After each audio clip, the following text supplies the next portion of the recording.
No.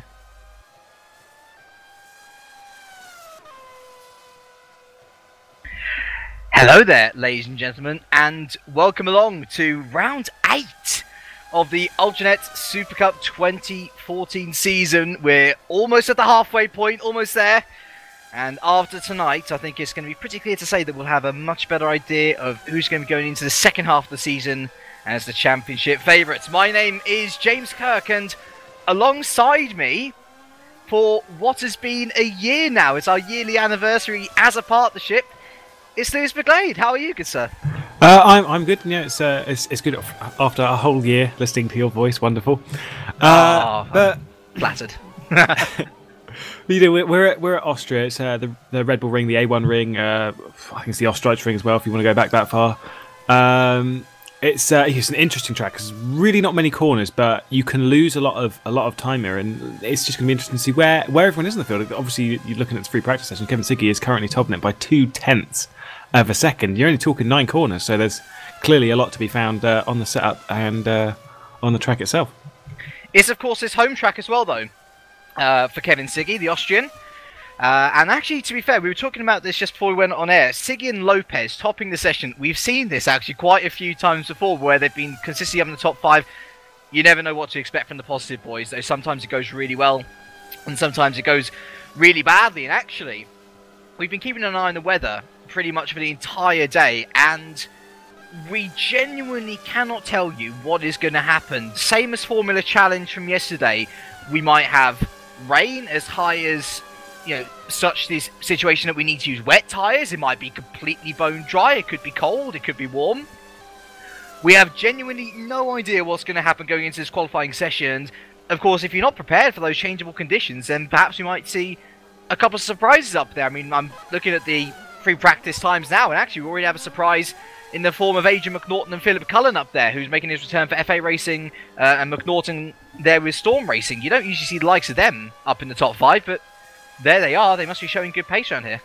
Yeah, it's just a very different and interesting track, and the weather conditions, which we think will play a part in it. It played a part in yesterday's Formula Challenge in the qualifying session in the first race, where in qualifying, it actually started out at 20% wetness, and people went out on the wet tyres, which was initially a good call, but it actually cost some people a little bit of time. It doesn't really matter too much because it's quite a long session, but you know, it initially cost some people time because 20% it started going down, and that's really the kind of crossover point. We kind of worked out it's anywhere between 16 and about 24% is the rough switchover time between slicks and wets. You know, it's sort of in that bracket where it'll change dependent on generally track conditions and actually driving style and setup. So, you know, the weather conditions could play a very key part in this qualifying session, and who's going to be patient, who's going to pick the right tyres, and you know, it could really throw the result at the end of it.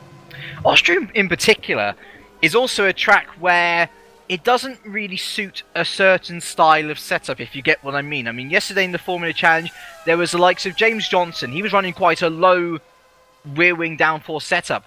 And that's good for him in Sector 1 and Sector 3 because there's a couple of straights, not really that many corners to navigate. You can gain time from gaining more speed down the straights. However, the likes on the higher downforce settings, like, say, Burlac, Polaris, Strana, for example, Sector 2 happens to be the longest sector. And with a great, you know, with a higher downforce setup through there, you can gain so much time, as much as 4 to 5 tenths we were seeing yesterday in comparison to the lower downforce guys. So really, I think this is more of a track which suits driving style with a certain setup. It doesn't really matter whether it's a low one or a high one. Anyone can be fast here, and well, I know it's not saying at the moment, but the person who has topped our free practice session is Kevin Siggy, 3 to 4 tenths ahead of the rest of the field, looking good for the Austrian at his home track as we head into qualifying. And I think the relatively good news for everyone is it's dry and it's blue skies as well, though, as I say, don't expect much here. We could still be seeing rain at the end of the session. Yeah, you said a lot about how this track works. It doesn't really particularly favour setup. You need one of 2 styles of setup there. You need either a low downforce or a high downforce. There's no sort of middle margin there. A middle margin, you just lose yourself too much time all over the track as opposed to gaining in one very specific place. And I remember in yesterday's race event having, I think it was Pelkenham, flew past me on the straight, and there was nothing I could do. You know, he had 10k's advantage on me. There's nothing I can do to defend that. But you can keep up through the section, the second sector, and even in the third sector because you've got that downforce advantage. And you can make a move wherever, and you start having these quite interesting duels with people because of the way the setups change. And as you say, you know, it also works with a very specific driving style. It's a very odd track. I think it is the shortest track on the calendar, if I believe to be correct. Potentially shorter than Monaco, isn't it? I believe you do faster laps around here. I don't know if it's a shorter lap. It's just the average speed's a lot higher. Yeah. You do faster laps here. Who would you say? I think we'll go on board with Tom Parker here, as he's just going through Sector 3 onto his first hot lap. Who do you think is the person who needs a pole position here?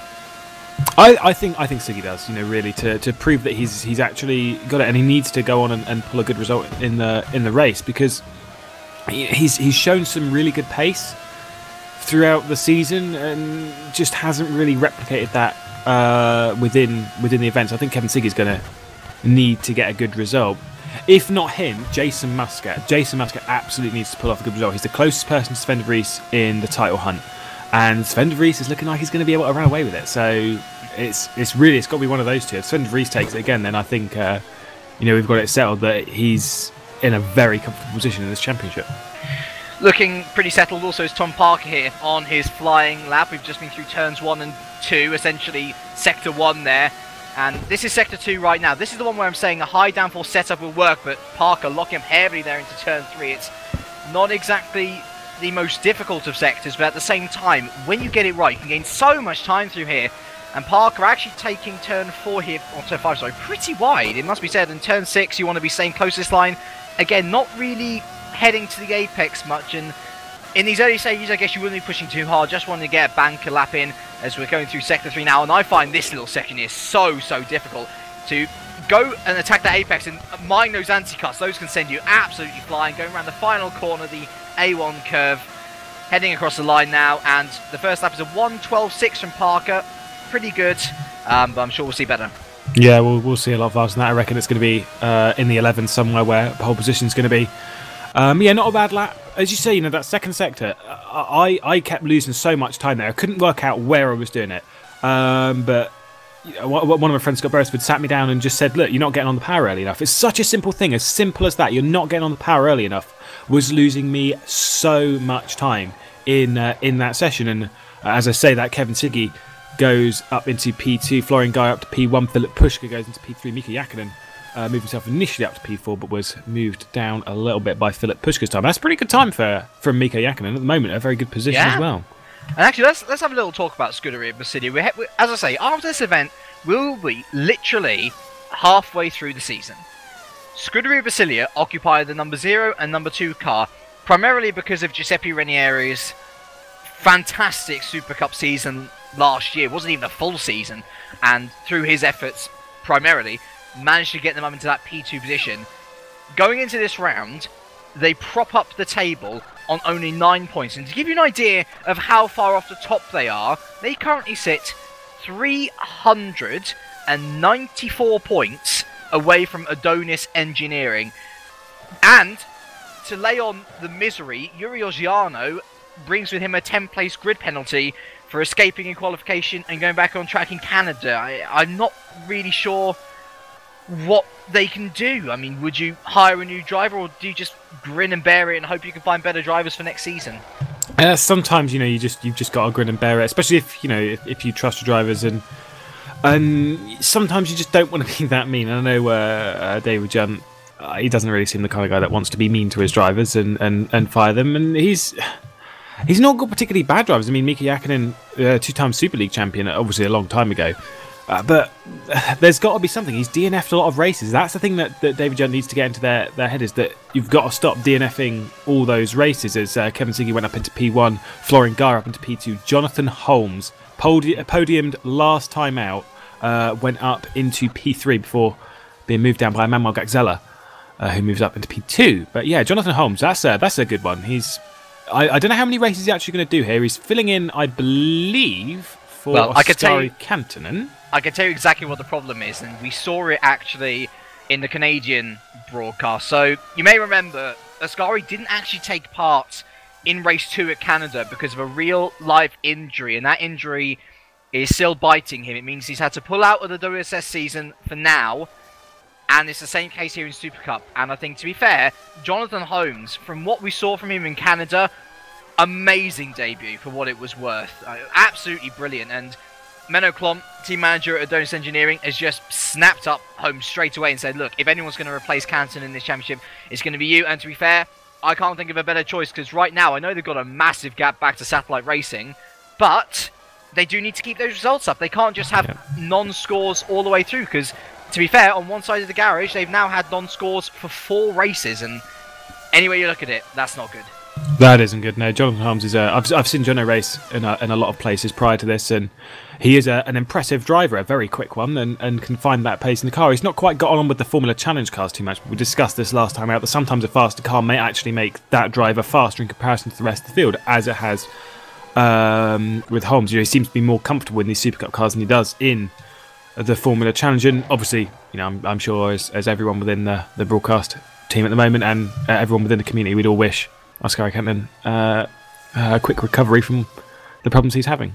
Absolutely right. So we are heading to 8.5 minutes left of qualification here. Your top 10 at the moment is Siggy, Gagzella, Gaia Holmes, De Vries, our championship leader, remember, Parker, Pushka, Lopez, Klont, and Jason Muscat, the man, as you say before, closest to De Vries at the moment.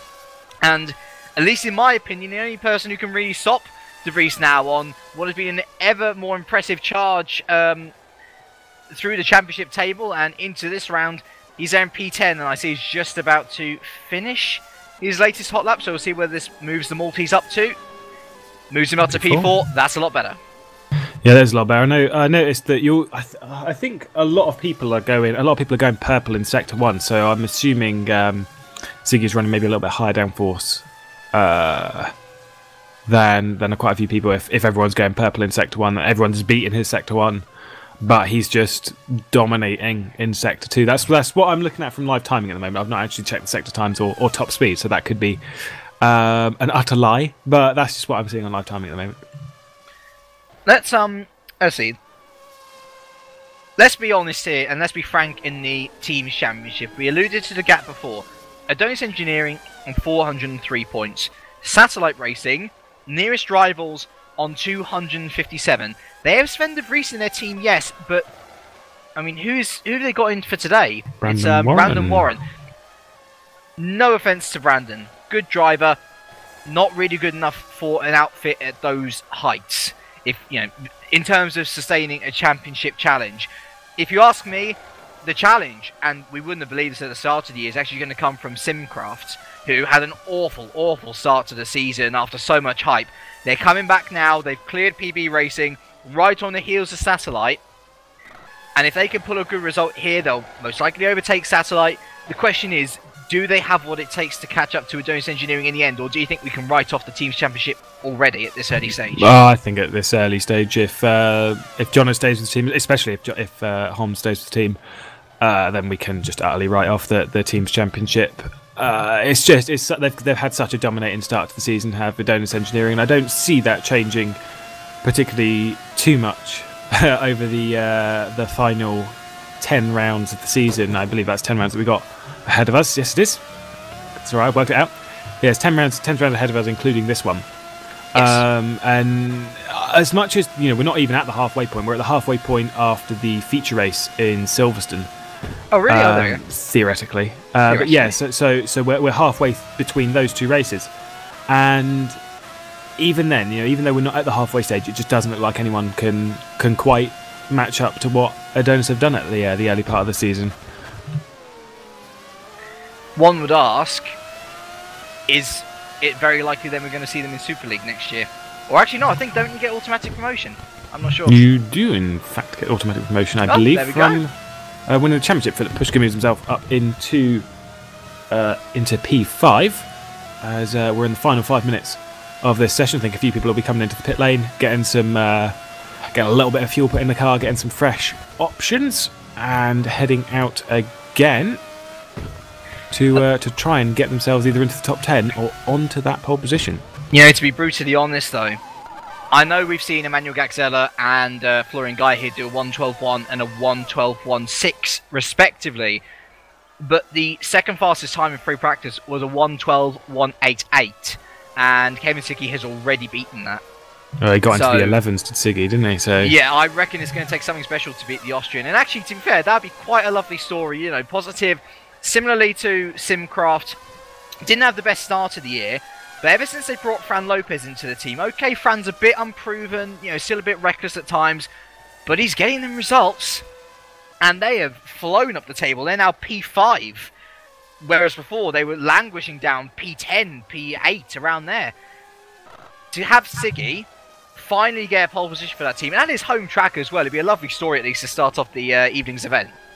Yeah, just see if he runs the line, doesn't improve. But you said this about Fran Lopez. Fran Lopez is a talented driver. We saw him in Monte Carlo fighting for the win with Sven de Vries in the first race, and it was a really impressive, stunning drive from the Spaniard. And he's done great things in Formula Challenge when he won the race back in Spain. He won in WSS as well. He's done some really good drives in WSS, and in Super Cup, you know, he's starting to find his form, starting to feel more and more comfortable in the car, and he is a real snatch for that team. Obviously, you know, they've had him for a very long time at Positive, but they've finally moved him up into this Super Cup seat, and you know, it's a very good call, to be honest, for the Positive group.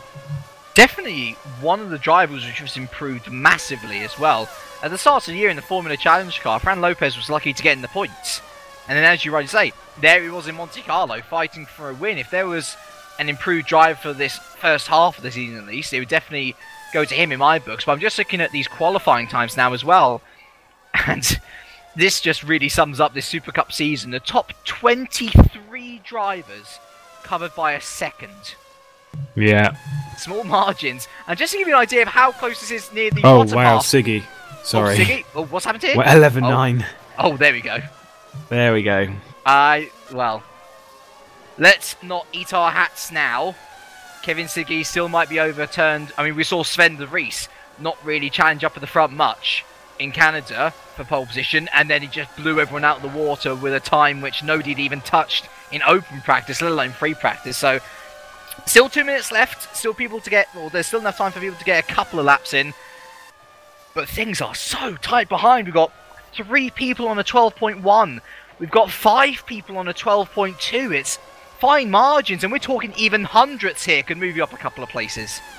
Yeah, and it's that's what makes qualifying sessions in Super Cup so good. You know, I find in this kind of environment, it's just switch off all the, you know, the numbers, switch it all off, and just drive. That's the only way you can go fast. Is when you're not looking at, oh, I'm a 10th up, or I'm a 10th down. You know, you don't let that get to you.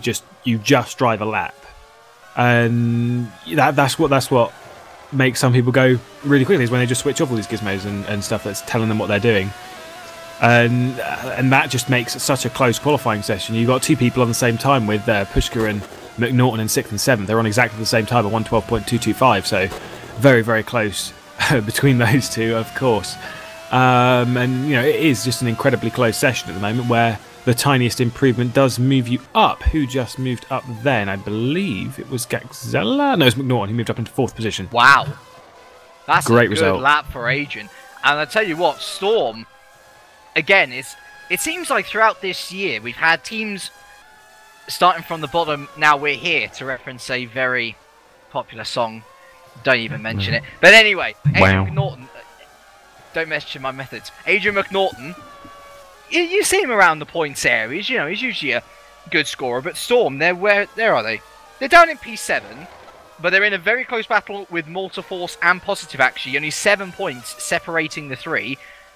If Storm can pull off a good result here, they could possibly even fly into, well, they might be challenging for the top 4 if they're lucky. Yeah, it's going to be interesting with those like that. The session's not quite ticked over yet. We've got 30 seconds to go. Jason Muscat's going to run to the line in P5. I don't think this is a particularly good lap. Doesn't improve. I don't believe. I think he might have actually improved his time, but not his position. Not really too sure. But yeah, I'm wondering where Fran Lopez. Fran Lopez has actually got himself into the top 10. He's currently sitting in P7, and he is on his final lap.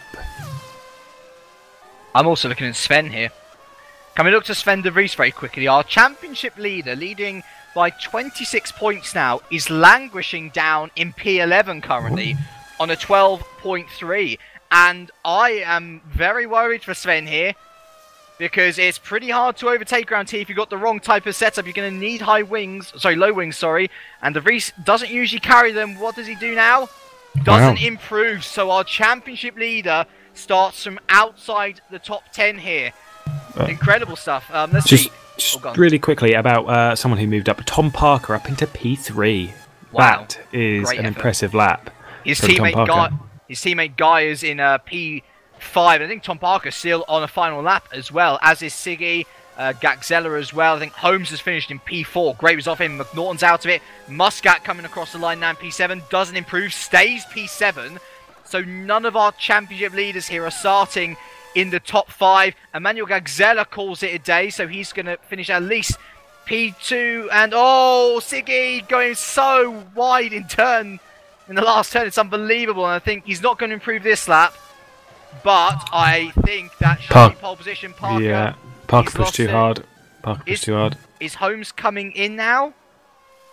Holmes comes in.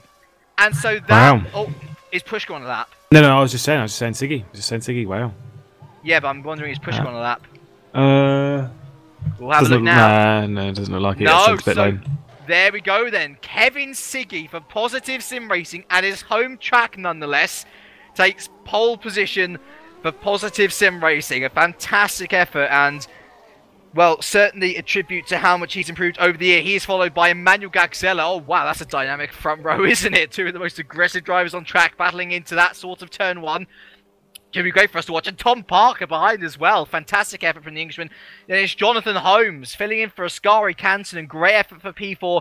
Florian Guy, P5. Adrian McNaughton. Great effort for the second storm driver. All but me. In P6, Jason Muscat, P7 for Adonius Engineering. P2 in the championship, Philip Pushka, who is P4 in the championship. P8, Fran Lopez, P9 for Positive. And Dowie Tapper rounds out the top 10 with our championship leader, Sven De Vries, only starting P11. Yuri Ojanu, who qualified P19, will start from the back of the grid with a 10-place grid penalty. Actually, no, he won't, because Christoph Lichtenstein, who qualified P26, he has a 10-place grid penalty as well, so he will round out the back. Yeah, now, Kevin Siggy and Emmanuel Gaxella, that is an interesting... That's a front row. That's a front row. These guys have had a lot of history. We've said this before in this season. They've had contact on quite a number of occasions, even back in round 2 in Malaysia. Those two had coming together from the back of the grid and put each other out of the race. And so those two have got a lot of history. Hopefully they can settle that and not be too overly aggressive on the start of this race. Tom Parker could be looking for a good start. I think he usually gets one, so... Yeah, keep an eye on Tom Parker on the start of this event. But Kevin Siggy, fantastic result. And as I said, that's the result that they really needed in a positive camp. Sven De Vries, though, P11. What can he pull off? I don't know. I'm actually going to root for him. I think he's going to go for a top 5 and maybe even get on the podium because he can race. You say about having the right setup to race it. I was running a high downforce setup yesterday in the Formula Challenge and overtaking. Although down the straights you can't really overtake. Sven's an aggressive driver. He can overtake through the corners. It does open up because there's a few late apex corners. You can put your nose in, have a little look. And yes, there's quite a few opportunities actually throughout the track where you can absolutely make a move in these cars. You talk about him getting onto the podium, though. Realistically, who are we looking for at the win? Because I mean, we look at those 5 drivers up the top there. The only person who's won out of those 5 was Florian Gaia, and that was in a reverse grid race at Monaco of all places.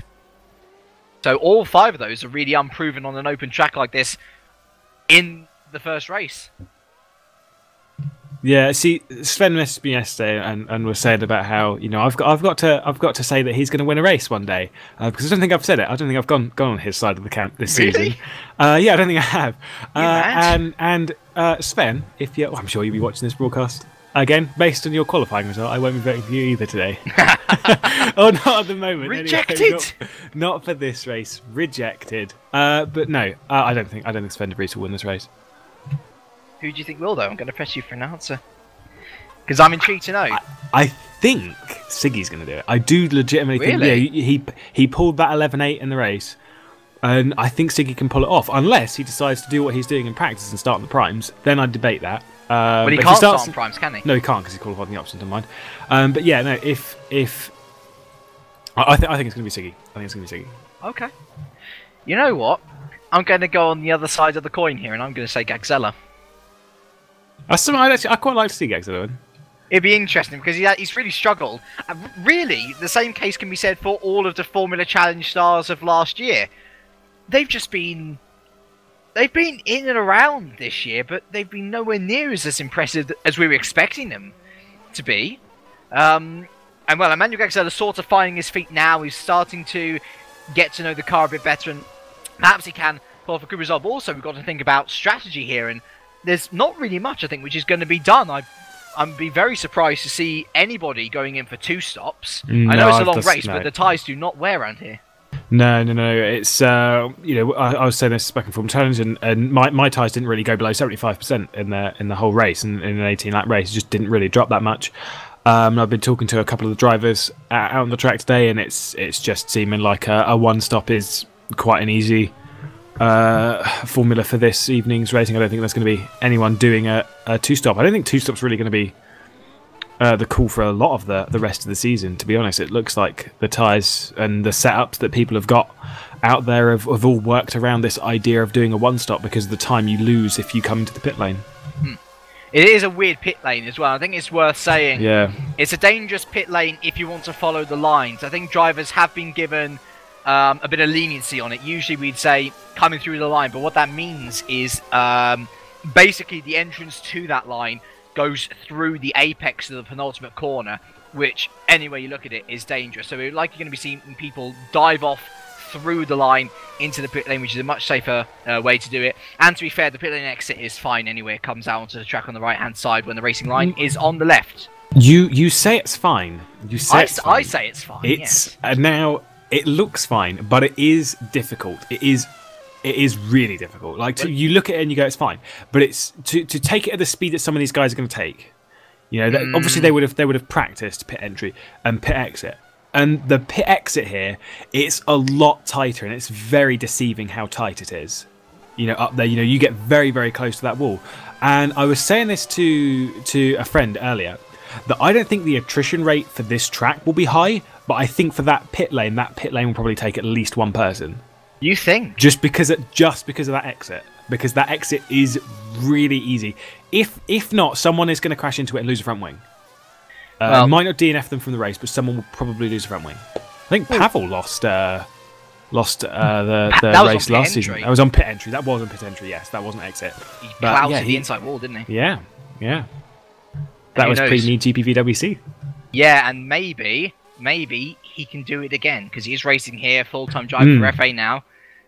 Good to see Pavel back in the field, regardless. Warm-up is now over.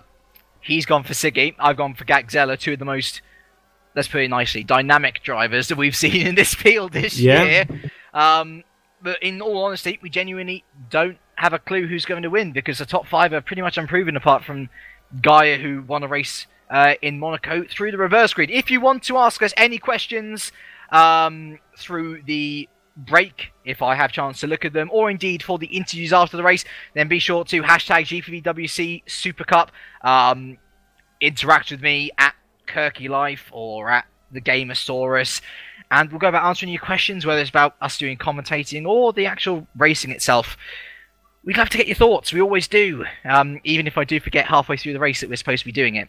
But it's nice that you tweet anyway, because we like the interaction. It's always nice post-event to see that people have tweeted. Absolutely. Right then, so Austria, it has provided us with 2 events of fantastic entertainment so far. The WSS...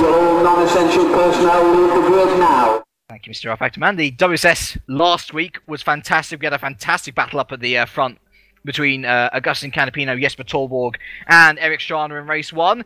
And in race 2 of the Formula Challenge yesterday, we had pretty much a 9-way battle for the lead for almost a quarter of the race before it went into a Yunt versus Johnson battle. What's going to happen here? We don't know. Let's try that. Yeah, indeed. And we've got the reverse grid as well. Just having a quick look through the field here. Looks like the only person to start on prime tyres is Roy Verzile, who actually, must be said, fantastic job last time out in Canada, but not really qualifying well here, only P23, which is a shame for the Dutchman. Nevertheless, leading us off from pole position, it's Kevin Siggy for Positive Sim Racing. He's followed by Emmanuel Gagzella, on the front row. Great qualifying efforts from both of them there. Tom Parker, P3 for Simcroft, another great qualifying, followed by another great qualifying of Jonathan Holmes, replacing Ascari Canton on a temporary basis in the Adonis Engineering car. Florian Geyer is P5 for Simcroft with Adrian McNaughton, a fantastic qualifying for the Storm Racing driver in P6. Second in the championship, Jason Muscat is 7th for Adonis Engineering with Philip Pushka, who's P4 in the championship, P8.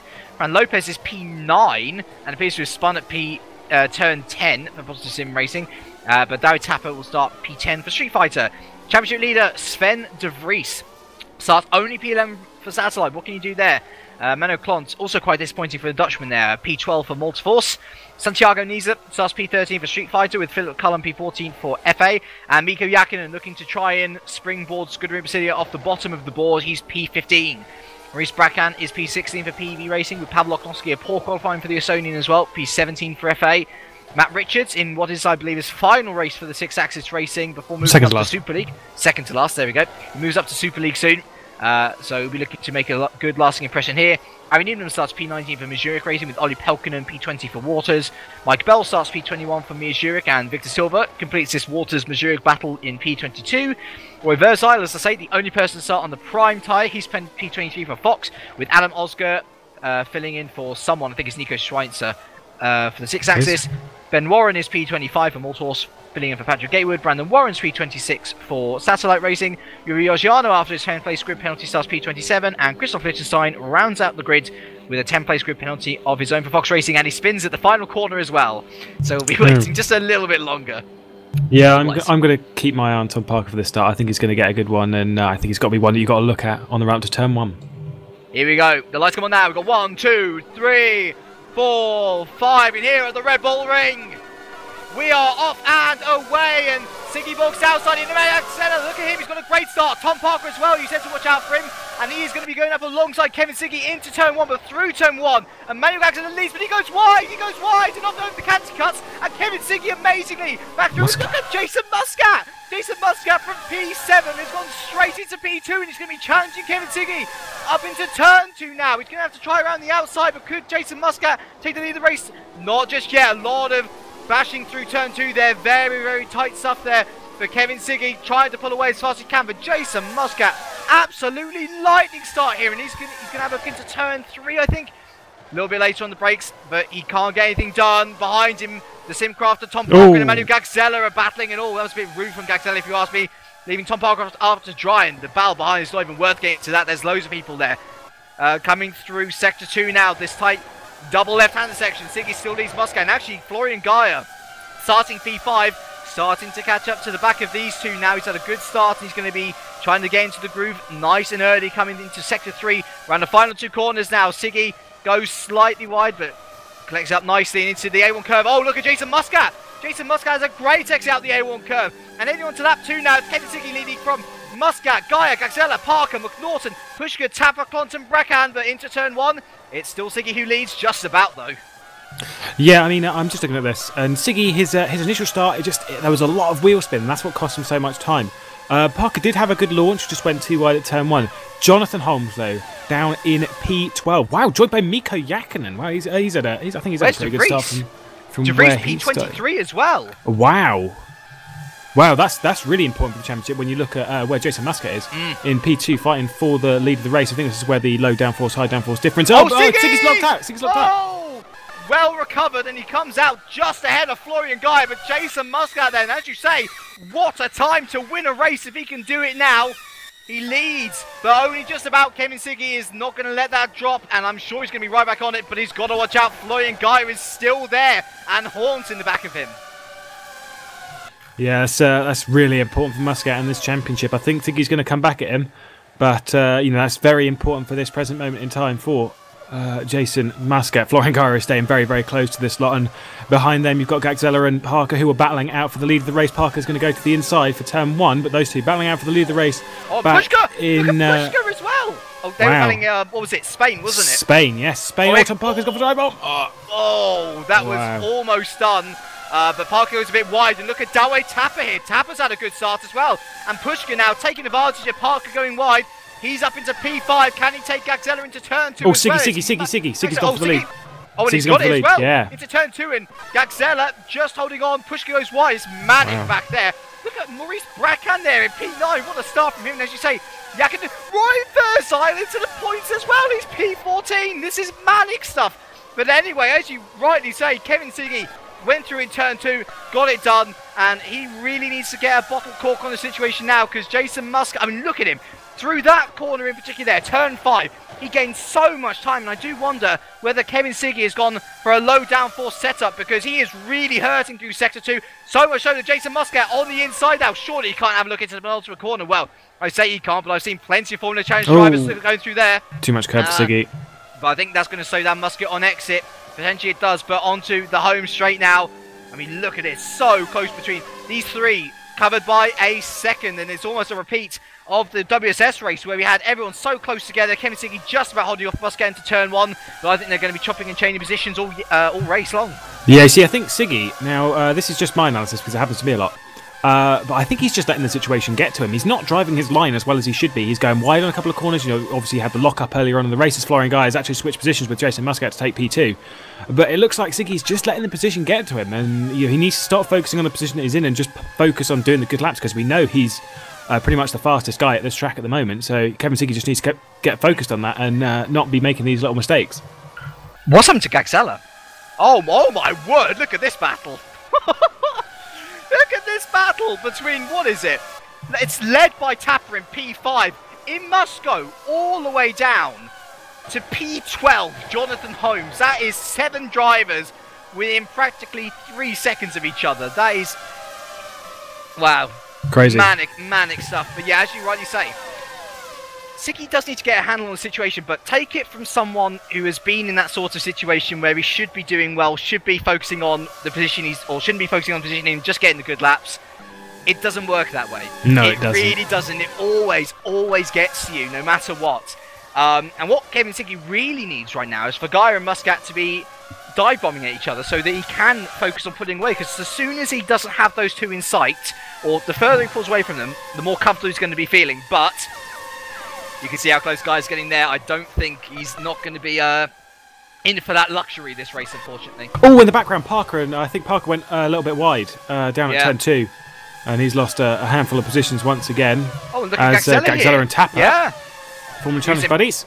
P7 a minute ago, and the two Formula Challenge stars from last year go side by side through turn 4. Still side by side, and although Tapper's the inside, I think Gagzella ran the outside. No, he's not brave enough. A little bit of contact there through that corner, actually. But Tapper holds on just about. Such close racing here. And, who was that going wide? It was McNaughton. Yeah. No, not McNaughton. It was Bracan with a bit of contact from McNaughton, who's coming under attack from Klum. This is crazy stuff. Look at Parker there, though. I mean, Parker was started P3, now he's all the way down in P10. Yeah, it's just the thing with this track is, you know, you can look at the series, you know, even WSS, you can learn actually a few tricks of the trade from WSS and where you can actually make moves, and you look at Formula Challenge and where people can make moves, and you do learn where you can make an overtake. As Don Parker's going to dive bomb Maurice Bracan into turn 1. Doesn't quite get it done. Let's also let's give you an update. Sven de Vries, now P25, and 4 seconds away from the next car. There have been no retirements so far. He is going to need a few, I think, to even be in with a chance of getting a good result in race 2.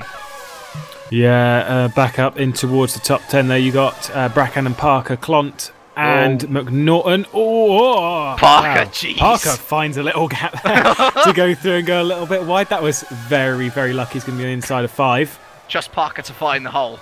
That's just ridiculous. And amazingly, he manages to make it work for him. Into P9 he goes. Actually, look at Menno Klont there. He started P12. He's now into P7. He's been a little sneaky squirrel getting up there. But it is such a situation where this battle is sort of broken up now between the 7 drivers. But no, they got Tom Parker down the inside. Dearie me. Oh, Bracan's gone a bit wide. Holmes has gone through. My word. I'll tell you what, if there's going to be an accident, it's going to happen around Parker, isn't it? You just know it. He's been very aggressive to try and get himself back up into the positions he knows he can be, and he knows he can run. And when you're around cars that you're faster at this track, you know, you can really feel it. You know, you close up to the back very quickly at every single apex as McNaughton and Clont are going wheel to wheel up towards 2. There you go. That McNaughton has a really low downforce setup in comparison to Clont. Oh, Parker as well, looking in there as well. Cuts off Jonathan Holmes behind in P10.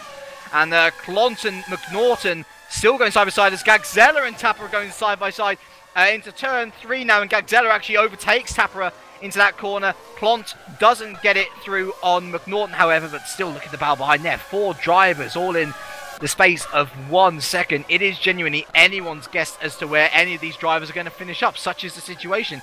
We now see Pavel Loknovsky and Victor Silva into the points as well. Roy Versailles has fallen down a bit. So much changing in so little amount of time. And to be fair, I'm surprised that we've not seen more changing up at the front now. Those 3 have been in that position for quite a few laps. But how long, though, is that going to last? Jason Muscat looking up on the inside of 4 and going to turn 1. Nothing doing. Tapper. Oh, and Darry Tapper. Yeah, he's not got enough of a run. No. Oh, he's going to the back of he's going to the back of Gagzella. Let's have a look. Was that contact? You sure? That was definitely contact. Let's have a look here. Okay, I'm not. It's not definitely contact. No, it was definitely contact. You're right. You're absolutely right. So Tapper punted off Gagzella, and just to give you an idea, Gagzella. Tapper spun. Oh, no. Wow. And where on earth has he spun there? I think he just locked up under brake and he's trying to let... Oh, he's got to wait a long time. And Gagzella retires as well with suspension damage. Oh, dear. Well, Tapper was trying to let him back past. It's quite a simple thing because of the downforce differential between those cars. Tapper was just on the brakes where he felt he could have been, obviously with the speed. Lewis, do you remember a certain Korean Formula Challenge broadcast? Well, a long time ago. And okay, I see what you're getting at. Went into the back of Gagzella. I don't believe it. Well, maybe it's a 1 year thing. It'll come back in a year's time. It'll happen again. Fran Lopez and Philip Cullinan switching positions in P10 and 11. As Fran Lopez cuts a little bit of A1 and gets that P10. But yeah, absolutely. Maybe this is a 1 year thing. Every year we'll be on a broadcast with Gagzella and Tapper, and Tapper will go into the back of Gagzella. Going to be seeing the same thing in Super League next year, I imagine. Yeah. But it's such a shame for those. But what I will say is, looking at Siggy, Gyra and Muscat, they're all staying pretty close. Person who's staying close to these guys, who isn't really in the slipstream, is Philip Pushker. He's in P4, and he's keeping very close. These guys have got almost 9 seconds on the rest of the field. That is how quickly they have been pulling away from the rest of them. So. And that would just be purely from the guys behind them battling so much. Exactly. But yeah, no, that's a shame for Tapper and Gagzella. Well, it's a shame for Gagzella, full stop. Of course, he was doing nothing wrong there. Absolutely. From front row start as well, let's not forget. Yeah, it's a shame for... Absolute shame for Gagzella. He looked like he had such decent pace at this track, and a couple of mistakes to push him back further in the field, and couldn't quite... Or was moving his way up at the time. Jason Muscat having a look for P2. However, I think Muscat actually might be running a bit higher downforce. I'm going to go look at the top speeds in a minute. Okay. But he's not really getting past Gyra at all on the start-finish straight, so I think he might be running a bit higher downforce than Gyra.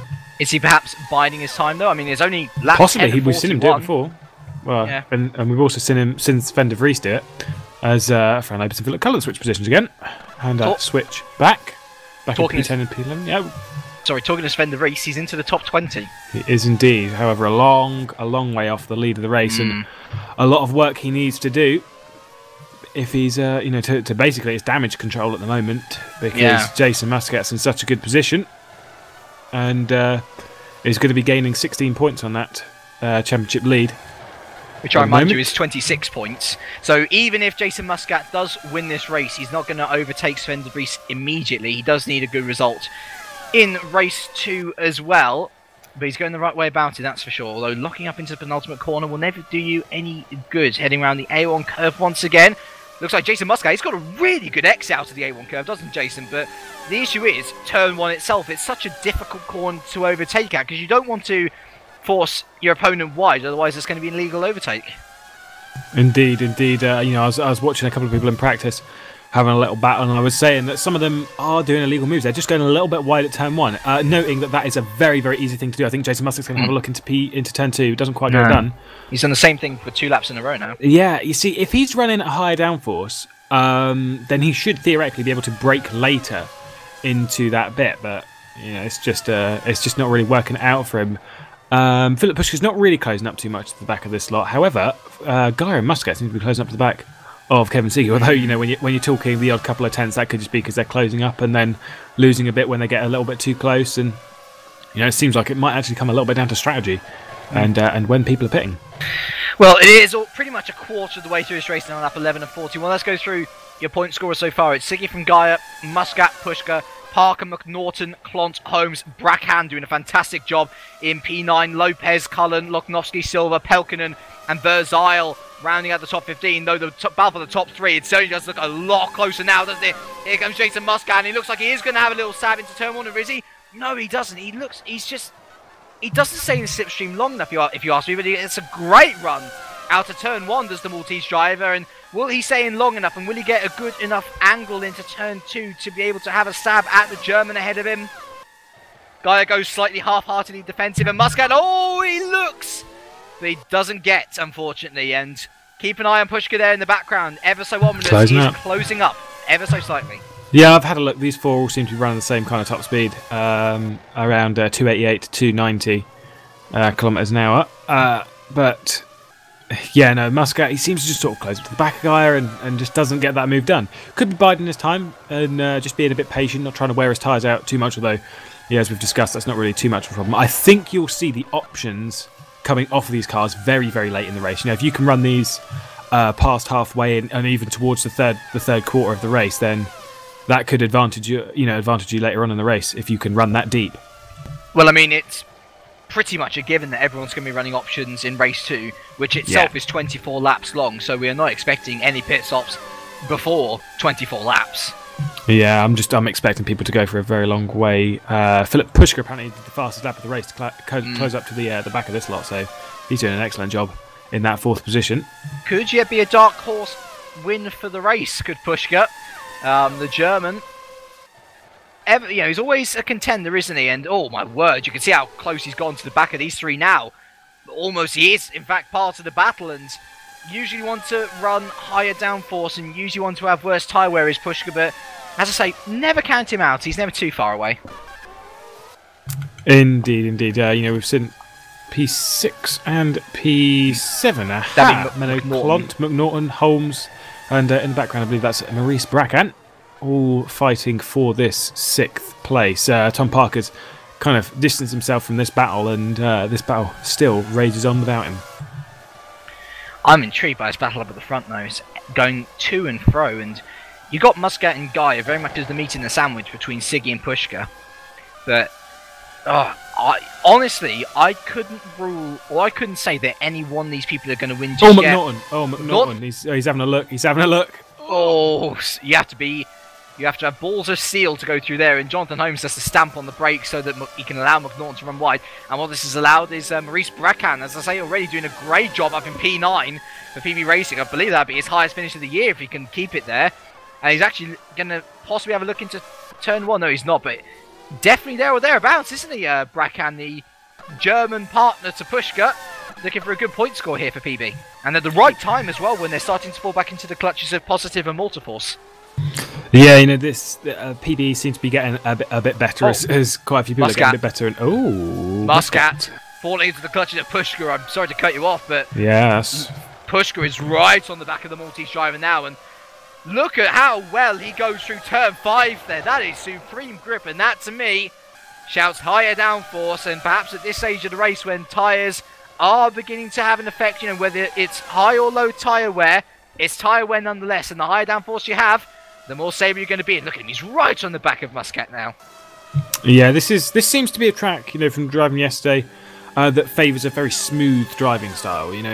Not being too aggressive on the car, and you can really work that here. You don't need to be aggressive. Somewhere like Monte Carlo, you kind of have to be quite aggressive with how you're being with the track because of all the bumps and everything like that. As Jason Muscat once again having a look for P2, but just falls back into that slipstream. Pushka though is going to have a look for the outside. Oh, no, we'll be able to break it. Look at Pushka. Pushka's going to try and get Muscat around the outside. In fact, he's through. He's into P3. Lovely move around the outside from Pushka.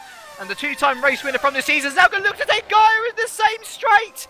No, he can't. Is he going to go around the outside? No, here comes Muscat back on the inside. They're going 3 abreast of Kevin Siggy. This is going to be the break he wanted from the beginning. Pushka really providing, and Muscat goes horribly wrong into turn 5, so that's him off the back of the battle. But Pushka's making his move now, and he could very well be into P2 in the next couple of laps. Yeah, that means it's only 13 points difference in the championship for Jason Muscat, but Sven de Vries, right in the back of the points paying positions, he's really closing up to the back of Pelkonen and Vazal, so yeah, he's looking for some points, is Sven de Vries, after what's not been such a great start to his evening. But Pushka and Gaia, Pushka's right in the back now, he's having a look at turn 1. He's got him, surely. Into turn 1 he goes, and bit too much power, bit too much power. Yeah, and Gaia goes back through. We have a third retirement. Brandon Warren retires on lap 15. Earlier we had a retirement from Mikko Yakinen. Such a great start, all gone to pot unfortunately. And Philip Pushka now around the outside of Gaia. That's got to be his favourite place on the track now. He's overtaken 2 people in a space of 2 laps round turn 2, and well, maybe it's the number 2 for Philip Pushka. Will he stay there? Don't think Siggy's going to be too happy with that. As Florian Guy's had a little bit of a look, it's not going to be enough because I think Pushka's going to have the drive and the inside of 5. But look at Muscat now. Muscat's going to try and muscle his way in here as well. Through turn 5 we go. Can Muscat take Gaia? No, he can't. Going into turn 6 now. This is a great battle for P2. And Pushka by no means is getting away. Muscat is throwing that car around like it's a touring car. And there's Matt Richards, who's got a puncture. Oh, what a shame for him in his penultimate race for TSA. Going around the penultimate corner now, though. Pushka too wide, Pushka too wide. Oh, well, that's a dangerous place to be in. Oh, into the gravel trap. Oh, he's going to hit the wall. Is he going to hit the wall? No. Oh, okay. Well saved. That was close. But that is him well out of the battle for P4 now. Or for P2, I should say, in Gaia and Muscat. Lucky Clovers must be in their car, because that could have been bad news for them. It's going to help Siggy as well, as long as he doesn't make a mistake. He's in a very nice position. 2.4 seconds is his lead. It was about a second a couple of laps ago, but because of all this battling, it has gone up to 2.6 seconds at the first sector split, and now he should be able to, put in those good laps, not let pressure get to him. And Philip Pushka has dropped almost 4 seconds off of the battle for the podium. Pelkonen and Vazal have been slipping around a bit, I believe, and Sven de Vries is into the points-paying position. He's going to be thankful of that. That'll pretty much guarantee him a good position in race 2 as Pelkonen goes wide. And Sven de Vries 6, 7, 8, 9, yeah, 6, 7, 8, 9. They're 2 by 2. Oh my! Oh, a bit of contact between Bracan and Klont. My word. Handbags out, ladies. It's time to go to work. And Jonathan Holmes is the one benefiting here into P6 now. Menno Klont down to P8. Adrian McNaughton into P7. And Maurice Bracan, lucky to get away with that contact. He's got to watch out for Fran Lopez, though. The race leader's teammate is not too far behind in P10, and Philip Cullen as well, P11. I'd actually want to be where he is right now, picking up the pieces with all the craziness behind. I think Fran Lopez is a bit close if any of this goes a bit P-Tong. And look at them all in a snake-like formation going into the home straight and into turn 1 once again. But home still needs from McNaughton, Klont and Bracan there. And that's going to be, as I say, this midfield battle is going to be one that rages on. I don't think any of these positions are secure just yet. Indeed.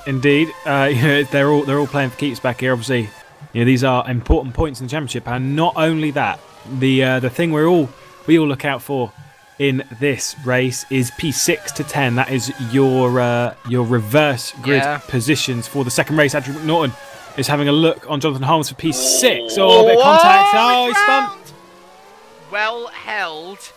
And he was lucky to keep that out of everyone else. But I reckon, is he going to stay? I think he's going to stay ahead of Philip Cullen. So McNaughton down to 10th. That's a shame for the Storm driver, who's looking good. And remember, is our Soul Storm left in the race now. Good Dawn of War game, that as well. And Adrian McNaughton, he's just about holding on from Philip Cullen. And the Irishman could be looking for a move sooner or later. Meanwhile, also, Fran Lopez has actually gone past Maurice Bracan in all of that drama. So the Spaniard up to P8 and benefiting nicely. The backup at the front, it's still Siggy, and in fact he's extended his gap by a further 10th. Muscat and Gaia still fighting, and Philip Pushka, he's got a bit of work ahead of him to try and catch up to the back of these guys now. Yeah, I'm just looking back up towards the front. It's still 2.6 seconds between Gaia and Siggy. And Muscat's still close to the back. I think Philip Pushka is closing in the odd half second here, and a couple of tenths there. As who's that? Who's just switched position? It's Fran Lopez and Menno Klont have switched position for 7 and 8. Oh wow! So Fran Lopez is really carving his way through this field. On the march. Indeed. He has left it a little bit later than I imagine he would have wanted, but a P7 would be a nice result for the Spaniard. Let's have a little look. Sven de Vries now into P13, by the way. So, looking better and better for the American with Pavel Loknovsky, his next target. And Dawi Tapper after his... well, to be fair, if Tapper finishes this race, I don't think he's going to be scoring points anyway. Because that would no doubt be a 20-second time penalty, I'd imagine. Someone who is scoring points. Sven de Vries at the moment, P13, closing up to the back of Pavel Loknovsky. Just about. So, yeah, he'll be looking to move himself. Obviously, if we talk further into the points, whilst Jason Muscat is trying to look for P2, doesn't quite get it done again. He's just not really pushing that car up there. And we saw this actually from Philip Pushka at the last round on Sven de Vries for the win. And Philip Pushka kept looking. He kept looking almost, every occasion. He had a look and never quite did anything about it. As Olli Pelkonen heads into the pit lane, I believe. Yes, he's in the pit lane onto those prime tyres. Early stop for Pelkonen. Also, Philip Cullen has got past McNaughton, and Lopez and Clont are going into battle into turn 3, and Clont gets the position. But Fran Lopez has got quite a nice exit, and knowing Fran, I wouldn't be surprised if... Well, he's already got the move done. Around the outside of turn 5. Oh, they're still side by side going into turn 6, and Fran Lopez cuts across nicely, and he manages to maintain P7. Yeah, that was actually quite nice from Fran. It's when you can hold it on the inside through 5, then you can generally get the upper hand in 6. But Fran did a great job to counteract that. Pushka apparently into the pit lane and down in 5th position. So only he's going to drop down the laps. field. I don't know whether that's cutting your losses or and maybe at this point in the race primes might be a little bit faster. I don't know, but that's quite an odd move. Early stop for Pushka. Yeah, I think that might. I think based on what I know, that's going to disadvantage him more. Oh, Sven de Vries and Pavel Loknovsky switching positions. Around the outside from Sven de Vries. Oh, a bit of contact on exit there as well. But apart from that was lovely. And Philip Pushka actually comes out ahead of these lots, so he's still in P11 after that pit stop. Yeah, that's a bit early, surely. Oh, it's P6 and 7 again. Menno Clont actually around the outside of Fran Lopez. And he's got him again, but is Fran going to come back into turn 6? I don't think he is this time, actually. Menno Clont has the inside line. Lovely stuff. And watch out for me, Sprackhand there as well. He's there or thereabouts, isn't he? And he's going to be picking up the pieces left by these lot. Indeed. As, Jason Muscat and Florian Guy once again P2. It kind of like you see Jason Muscat get alongside, and then guys like, no, I'm not doing this now. No, come back again. There's all Maurice Brackham pits. So 2 PBs. 2 PBs, pretty early. Very early. It's only lap 21 here for Brackham, and as I said, we were expecting him to get to at least lap 24 before pitting. Indeed. Worrying times, and let's see where Brackham comes out. Then that might very well be out of the points actually.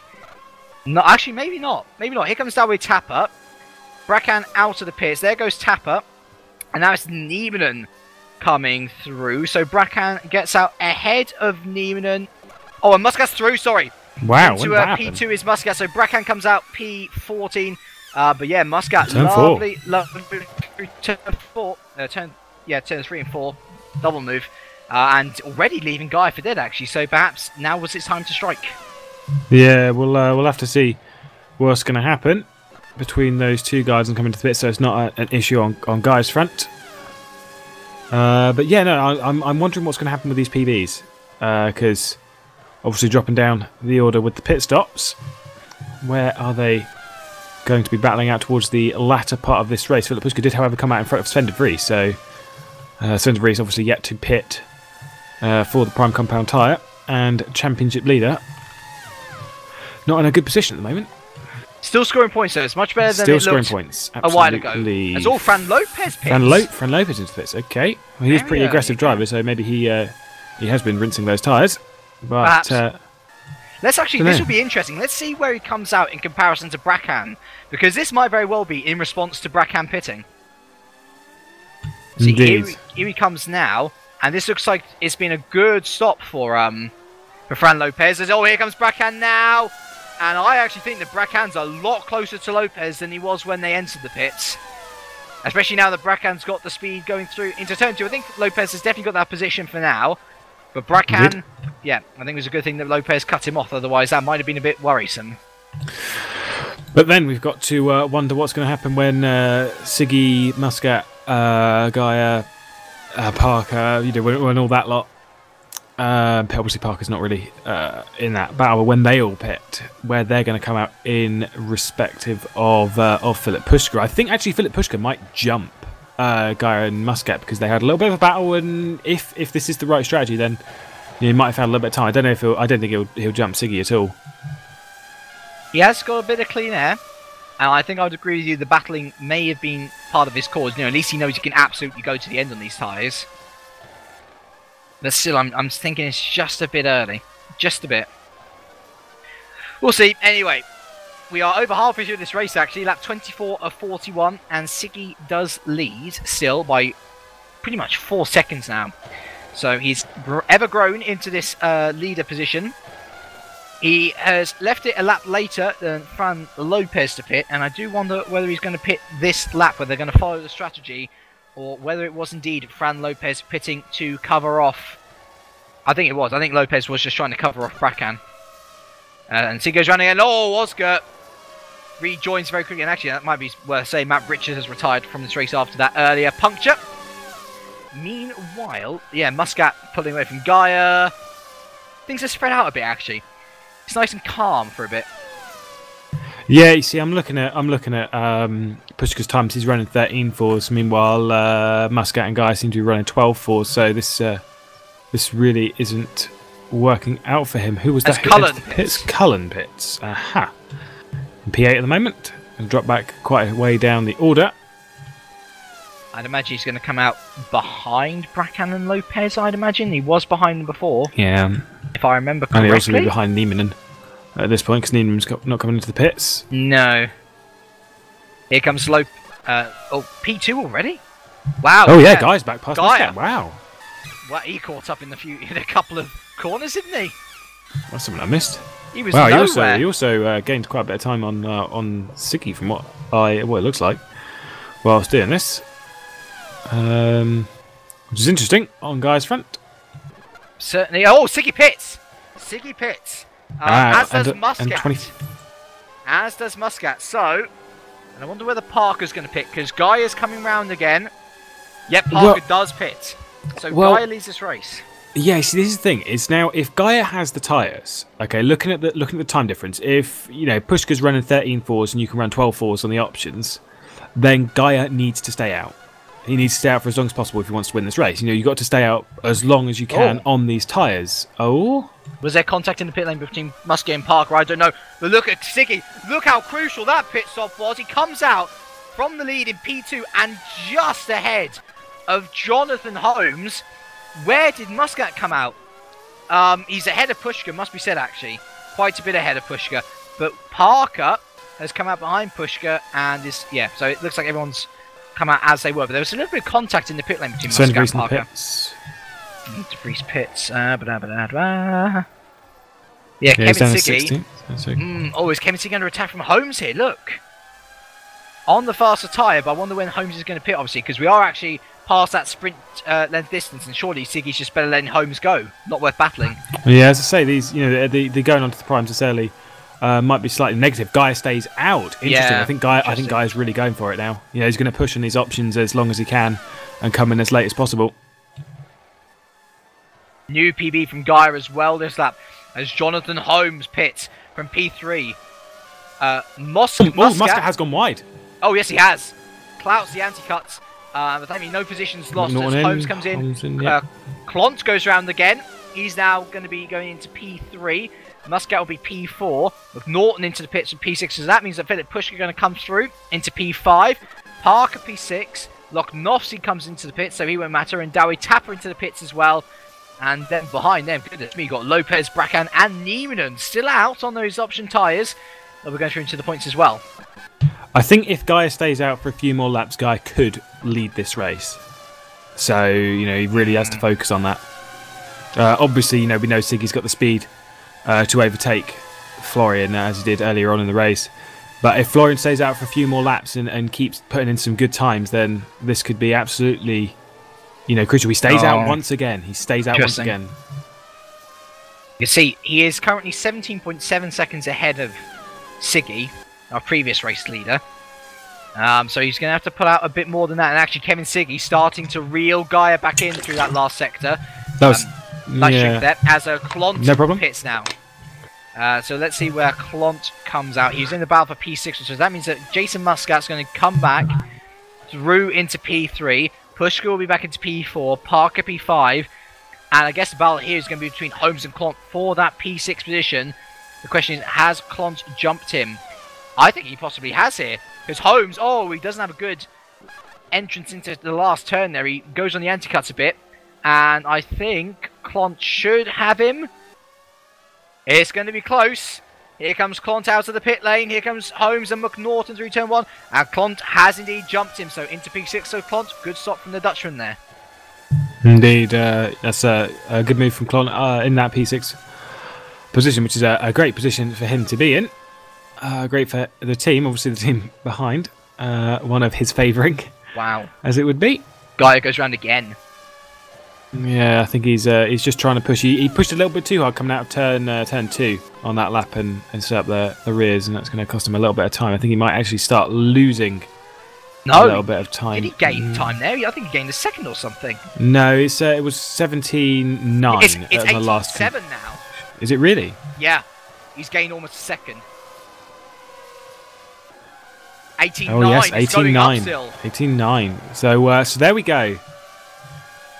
Oh, I like being right. Be smug all you like. I will. I didn't trust you on that first broadcast, and I still don't trust you now. No. Siggy needs to do something here. He needs to put the gas down because, yeah, he's 19 seconds now. At this rate, it's all about how fast Gaia's tyres are going off. He's done 29 laps. Actually, no, he's going to be doing 29 laps on these tyres, which is a lot, let's be fair. And let's see whether he pits now. He's got Victor Silva for traffic ahead. And he does pit. He does pit. So Gaia comes in now. Don't think it's enough. I don't think it's enough either. I'm going to go and have a... No, it's not enough. It's about 21 seconds. 22 seconds. So he's going to come out a couple of seconds behind Siggy, which is, it's keeping... it's closed the gap. It's closed the gap enough. But also, don't forget, he doesn't have to put as much fuel in. So he could actually be right close to the back of Siggy, but... he's not going to be in front of him, I don't think. No, I don't think so. Here comes Siggy now across the line. Gaia leaves his pit box, one of the closest ones to the pit exit. Here comes Siggy now. It's going to be very close going into turn 1, and Siggy retakes the lead of the race then. And Gaia just has to sit and watch. He has pulled out furlongs on Jason Muscat, but it's not enough to overhaul now our recumbent race leader, I think it is, whatever. Kevin Siggy. Philip Pushka's still there in P4, Parker P5, Klump P6, Holmes P7, Fran Lopez P8, Adrian Norton P9, Maurice Bracan rounds out the top 10. We've got Sven de Vries P11, Oknoski P12, Santiago Niza was in the pit, so it's going to be Roy Verzil, who, remember, Roy Verzil is now going to be on the option compound tyre, so he's got an alternative strategy. He's going to be faster, and he's into P13 from the back of the grid, remember. So great stuff from the Dutchman once again. Dawi Tapper P14 and Ari Niemanen, who's actually pitted and is on the prime option, prime compound tyre. He's P15, so he's still going to be scoring a point if things stay as they are. Yes, it's great for Ari. I'm really wondering where Roy Verzil is going to appear. He's got a couple of seconds to Pavel Loknovsky ahead, and of course, actually, Sven de Vries is about 8 seconds down the road. So he could actually move himself a little bit further, a little bit closer towards that top 10. But more importantly, Sven de Vries is a long way off of that 10th position, so he could be starting P11, which would be a lovely way to start both races from the same position for him. But 1.4 seconds is the gap between the lead. It was a whole second as they exited the pit lane. It's now 1.8. So Siggy again pulling away. Guy really needed to make that work by getting in front of Siggy. That strategy not quite paying off to get the lead of the race. However, securing that P2 has it's worked out magnificently for the Simcraft driver.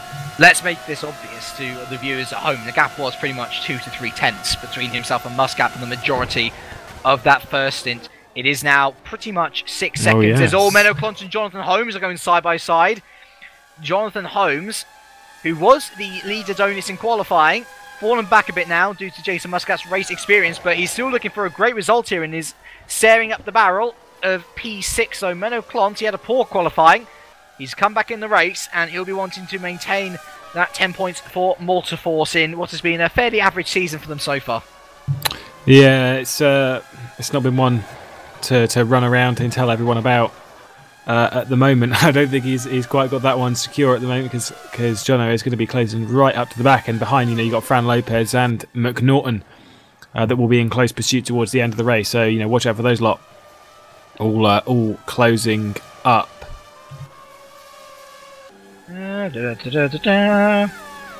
Not too much action going along. No, at this point of the race. Sorry, I was just looking at Verzile's gap to Loknovsky. That's definitely come down, hasn't it? To 1.3. It's oh wow, 1.3 has it come down to. It was and oh hello, what's that? Something's happened to Tapper. What happened to him? He was in. Oh, he spun out of turn 7, and down to P15 goes Tapper. This is not going to be a season to remember for Tapper, is it? You talk about, not shouting about Multiforce this season. What about Tapper? We were expecting so much from him. And especially for him, where there's been so much promise, it's just all gone downhill, hasn't it? Indeed it has. He had a great result in Spain where he got second position in that reverse grid race. It was a fantastic result for Dawei, obviously qualifying second as well back in Bahrain. And so he's had flashes of greatness, really, has Dawei Tapper within the 2014 UltraNet Supercup. But now he just sort of makes a few mistakes here and there, has other people make mistakes on behalf of him. You look earlier on in the race, he was battling with Gagzella when he made a mistake into the back of Gagzella and cost them what at the time was P4 and 5, I believe. And so he makes a couple of mistakes that cost him greatly, to be honest. And he just needs to shake off some of this. We've got over half the season to go, and that's a long time to get a good result. From a Formula Challenge driver of last year to a Formula Challenge driver of this year, Roy Verzile has eliminated that 1.3 seconds in a lap, and he's now looking up the inside of Pavel Loknovsky for what is P12. It may not be as many points as he was looking at in Canada, but it's still going to be points nonetheless, and that was an easy move for Verzile. I think Loknovsky knew that one was coming.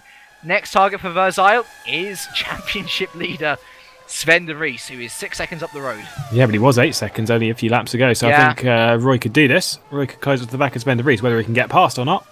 And with the 9, actually it's less than that now, it'll be 8 laps on completion of this one until the end of the race.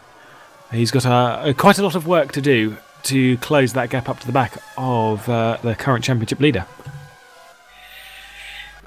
It's exciting times for Verzile, and we'll keep close eyes on his progress. Meanwhile, the battle for P6 and P7 has resumed. Jonathan Holmes having a look on Menno Clont into turn 1. Nothing quite doing there. A lot of black tyre marks there. There must have been a couple of spinners there during the race. But Jonathan Holmes finding it a bit troublesome to get past Menno Clont at the moment. He's been there or thereabouts for the last couple of laps. And is he going to dive into turn 2? He tries it, but Menno Clont has a nice sweeping line. Is able to stay ahead just about. Jonathan Holmes is going to go into the slipstream though. Going to have another stab into turn 3, I presume. Going to have to be a bit ballsy on the brakes though, and he still doesn't do it. Menno Clont, another nice sweeping line keeping him ahead. Indeed, Menno's going to have to defend hard. John Holmes is going to go for the outside. Obviously, backs out of that one. For turn 5, Menno Clont's gone a bit deep. However, which means John is going to be on the inside. Doesn't quite get a move done there either. You can make moves around those two corners, on the outside, on the inside, whatever really takes your pick where you've got the speed advantage, especially if you're running a higher downforce setup. You can really make a move stick on the outside. So, there's plenty of opportunities for him to overtake and gain that 6th place. At the moment for John Holmes. Strangely enough, this is really the closest action we have on track, unfortunately. It must be Fran Lopez's side to catch these lot. As well as Holmes again doesn't really look into turn 1. He's not going to get anything done at that rate. As you say, you need to be a bit aggressive if you want to make your way in Super Cup this season. Is he going to look into turn 2 once again? Oh, has he got it this time? I think he may well do. Menoclon's going to try the sweeping line again, though, and they are much closer now, aren't they? Side by side, heading into turn 3. John Holmes literally alongside the car of Menoclon's going into turn 3. Menoclon's around the outside. Is he going to defend the position?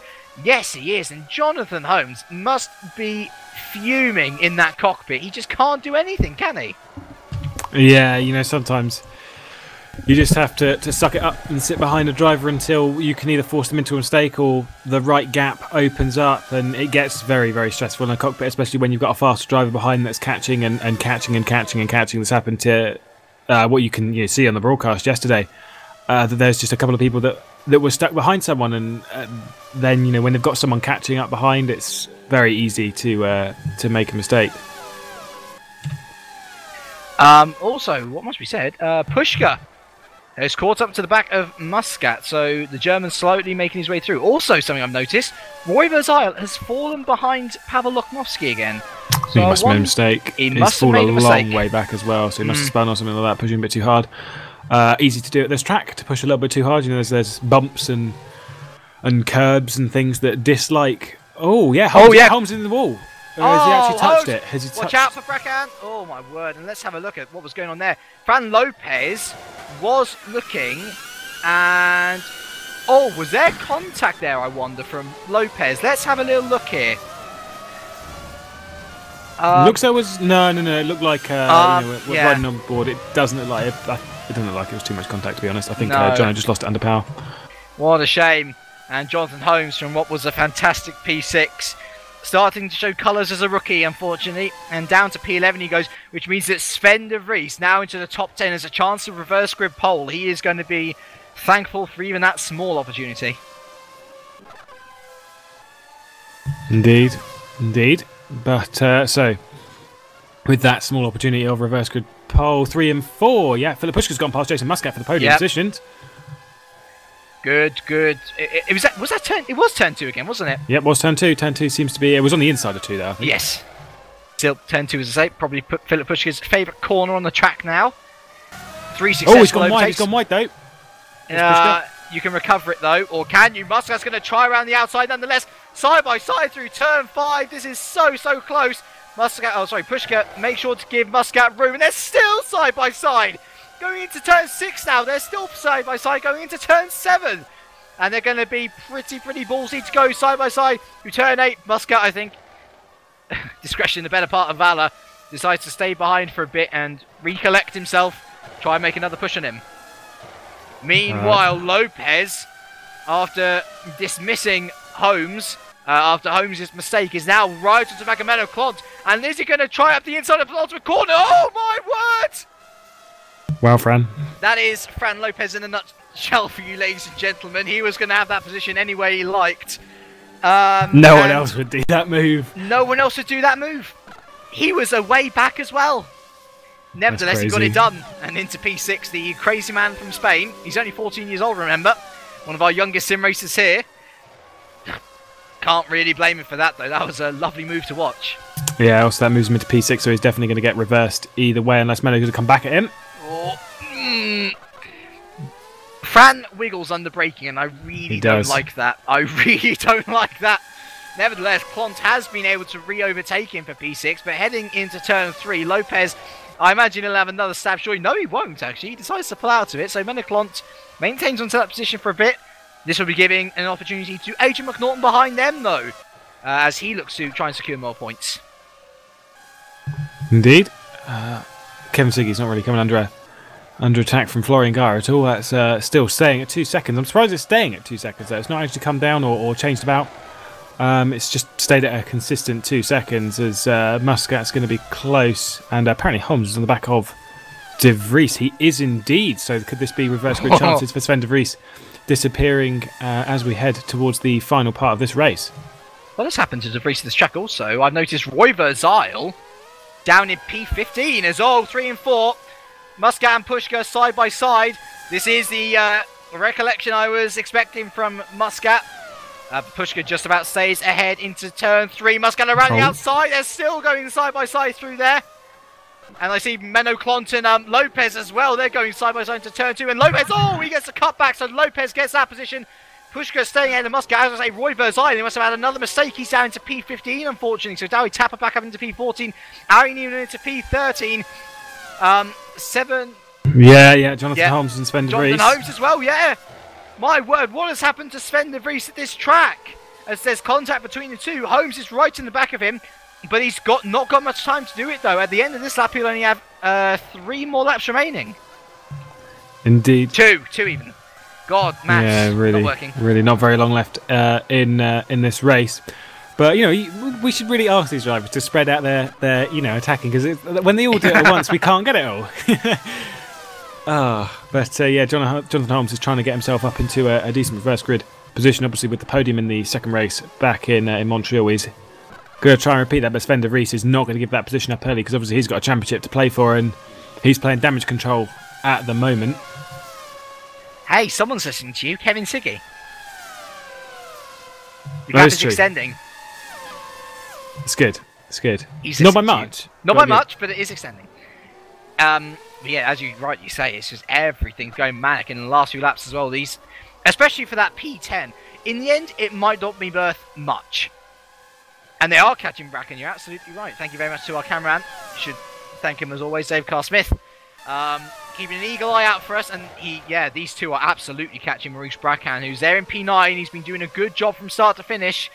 But he is losing a hell of a lot of time to Sven and de Vries and Jonathan Holmes now, and it's only going to be a matter of time. Kevin Siggy on the final lap, though, of this race. Florian Gaia there as well. Philip Pushka and Jason Muscat so close as well, going through turn 1. It is going to go down to the wire for a lot of these drivers. Heading up into turn 2, I think we should stick with Pushka and Muscat here. This is for the podium, the final place. Ahead of them, Adam Oscar locks up, and Muscat around the outside. Oh, but he's going to get is he going to get caught out by the traffic? Adam Oscar, there's not very much he can do there. He's trying to stay out of the way, but these two don't care. They want the slipstream. Heading into turn 3 now. Is Oscar going to provide a problem? I don't think so. Heading through to turn 3. Oh, Muscat! Oh, my word, that was a dive, and Pushka's going to say thank you very much. That's the cutback for me, or is he? No, Muscat's through. Muscat is absolutely through. Incredible. That was a dive bomb if I've ever seen one before. And he could very well snatch the podium away. And oh, Pushka! Oh, that's all over, but let's go back to Kevin Siggy here. Around the penultimate corner he comes now. He took pole position by storm, literally. And I tell you what, this has been one of the best performances we've ever seen. The first race win of the season for Positive Sim Racing. It's Kevin Siggy at his home track. Fantastic effort from him there. Florian Gaia, after a superior strategy in comparison to his close rival Muscat, comes on P2. Muscat does take that final podium after a really last-lap lunge on Pushka. Yeah, P6. Parker P5. Lopez is just about staying ahead of Menno Clonton. Look at McNaughton there as well. I don't think there's going to be much doing, though, unless McNaughton gets a fantastic... Oh, Holmes has! Holmes and de Vries as well. This is for the final thing. Oh, no! Holmes. That was aggressive. Now Holmes is going to lose that position. He's going to have to... Surely he has to go through the pit lane. Just go through the pit lane. Oh, wow, he can.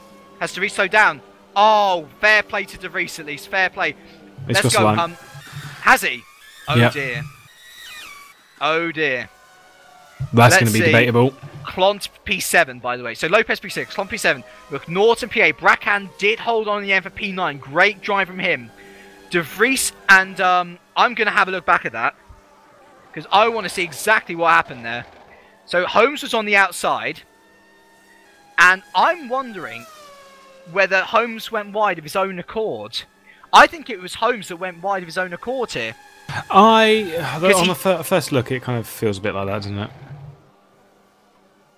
I mean, it genuinely looked as if de Vries had pushed him out wide, but I think Holmes was carrying too much speed around there. And so I would say it's actually... I wouldn't say that was de Vries' fault. On the odd look, though. We might still receive a protest from Holmes. We're not sure. Either way, Holmes does finish P11. Loknowski P12. Tapper P13. How long he'll keep that is debatable because of his contact with the Gaxella. Niem P14. And Roy Verzile rounds out the top 15. And to remind you, we have our reverse group of 6 to 10 drivers. So we have, in those positions, Lopez, Clont, McNaughton, Bracken, and de Vries. Whether it is controversial or not, he is in that position. Though, judging by his luck so far, I wouldn't be surprised if we found Victor Silva there either. Indeed, it's going to be hopefully an interesting second race, but God, who knows who's going to get reversed, it's always chopped and changed. And when we look at the statistics from throughout the season that we've had so far, the winner of the first race generally goes on to win the second race, with the exclusion of Monte Carlo. So Siggy could be looking at a second win. I'm gonna say Siggy won't win the second race. I'll be with you as well, actually. I don't think he's going to win the second race either.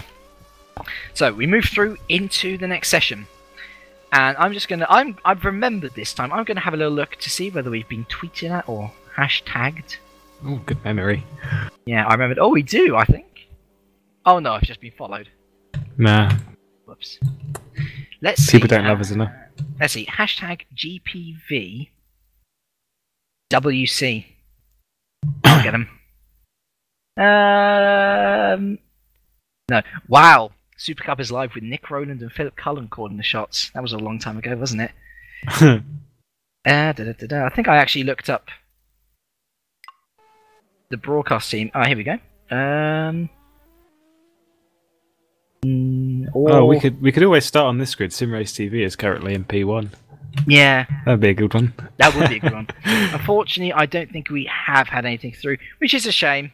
It is a shame, but that doesn't matter too much, because we can then get straight on to our reverse grid poll. So to remind you, it's 6 to 10, and our candidates are Fran Lopez, Menno Clont, Adrian McNaughton, Maurice Bracan, and Sven de Vries. There are 2 people in that field who I know could definitely win a race, and perhaps the other guys can as well. Our reverse grid number for today is... that's going to be controversial. 10. Number 10. It is number 10. Interesting. Well, That is controversial. That is... Well, I'm not really sure what to say about that. I am... Has there been anything said between Sven and Jonathan? I don't know. I've not quite read up what's happening. It looks like Jonathan has forgiven Fran for anything. Like, it looks like there wasn't any contact there, so between Jono and Sven, that's okay. But, well, championship leader Sven de Vries, he took 6 points in race 1. He lost 10 points to Muscat, so now the gap between himself and Muscat is 16 points. Would I say Sven de Vries would win this race, though? Well, because of what I said to Sven from the challenge yesterday, I have to now. So I have to say Sven de Vries is going to win this race. I don't think he's fast enough. And I would not have said that at any other track. And I don't know whether he was carrying damage throughout the entire race. All my R factor has stopped working. That's not good. Convenient. Yeah, very inconvenient. But I don't think he has the speed. I really don't. No, I'm going to put faith in Sven anyway. I'm going to Sven. And fair play, actually, to Maurice Bracan, after doing such a good job in race 1 there. He gets a front row start for race 2, which is his first of the season, I believe. Quite possibly, but we'll have to see how he's going to do up that far, because when it's your first time up there, it's always a little bit daunting. Just got to take it on the chin, I guess. And not bog down like Siggy or Tapper did. Both of them seem to do it. But anyway, I have with me here an unnamed pear cider. Yeah? Yeah. Wonderful. Yeah. This is the patented opening, as we have done for many Supercup broadcasts now this season. But let's take you through here. Do you genuinely think Sven de Vries will win race 2? Or do you think that we may see a surprise here?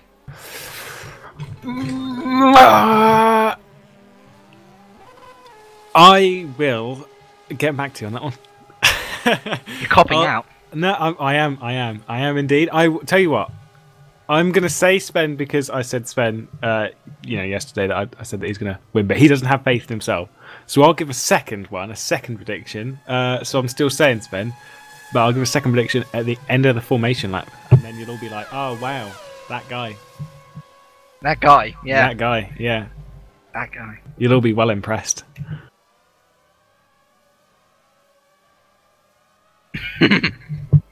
Dave isn't optimistic about the PB cars. No, they're. I will agree with him. Their tyre wear did seem pretty high, or maybe I don't know if they were pitting through strategy.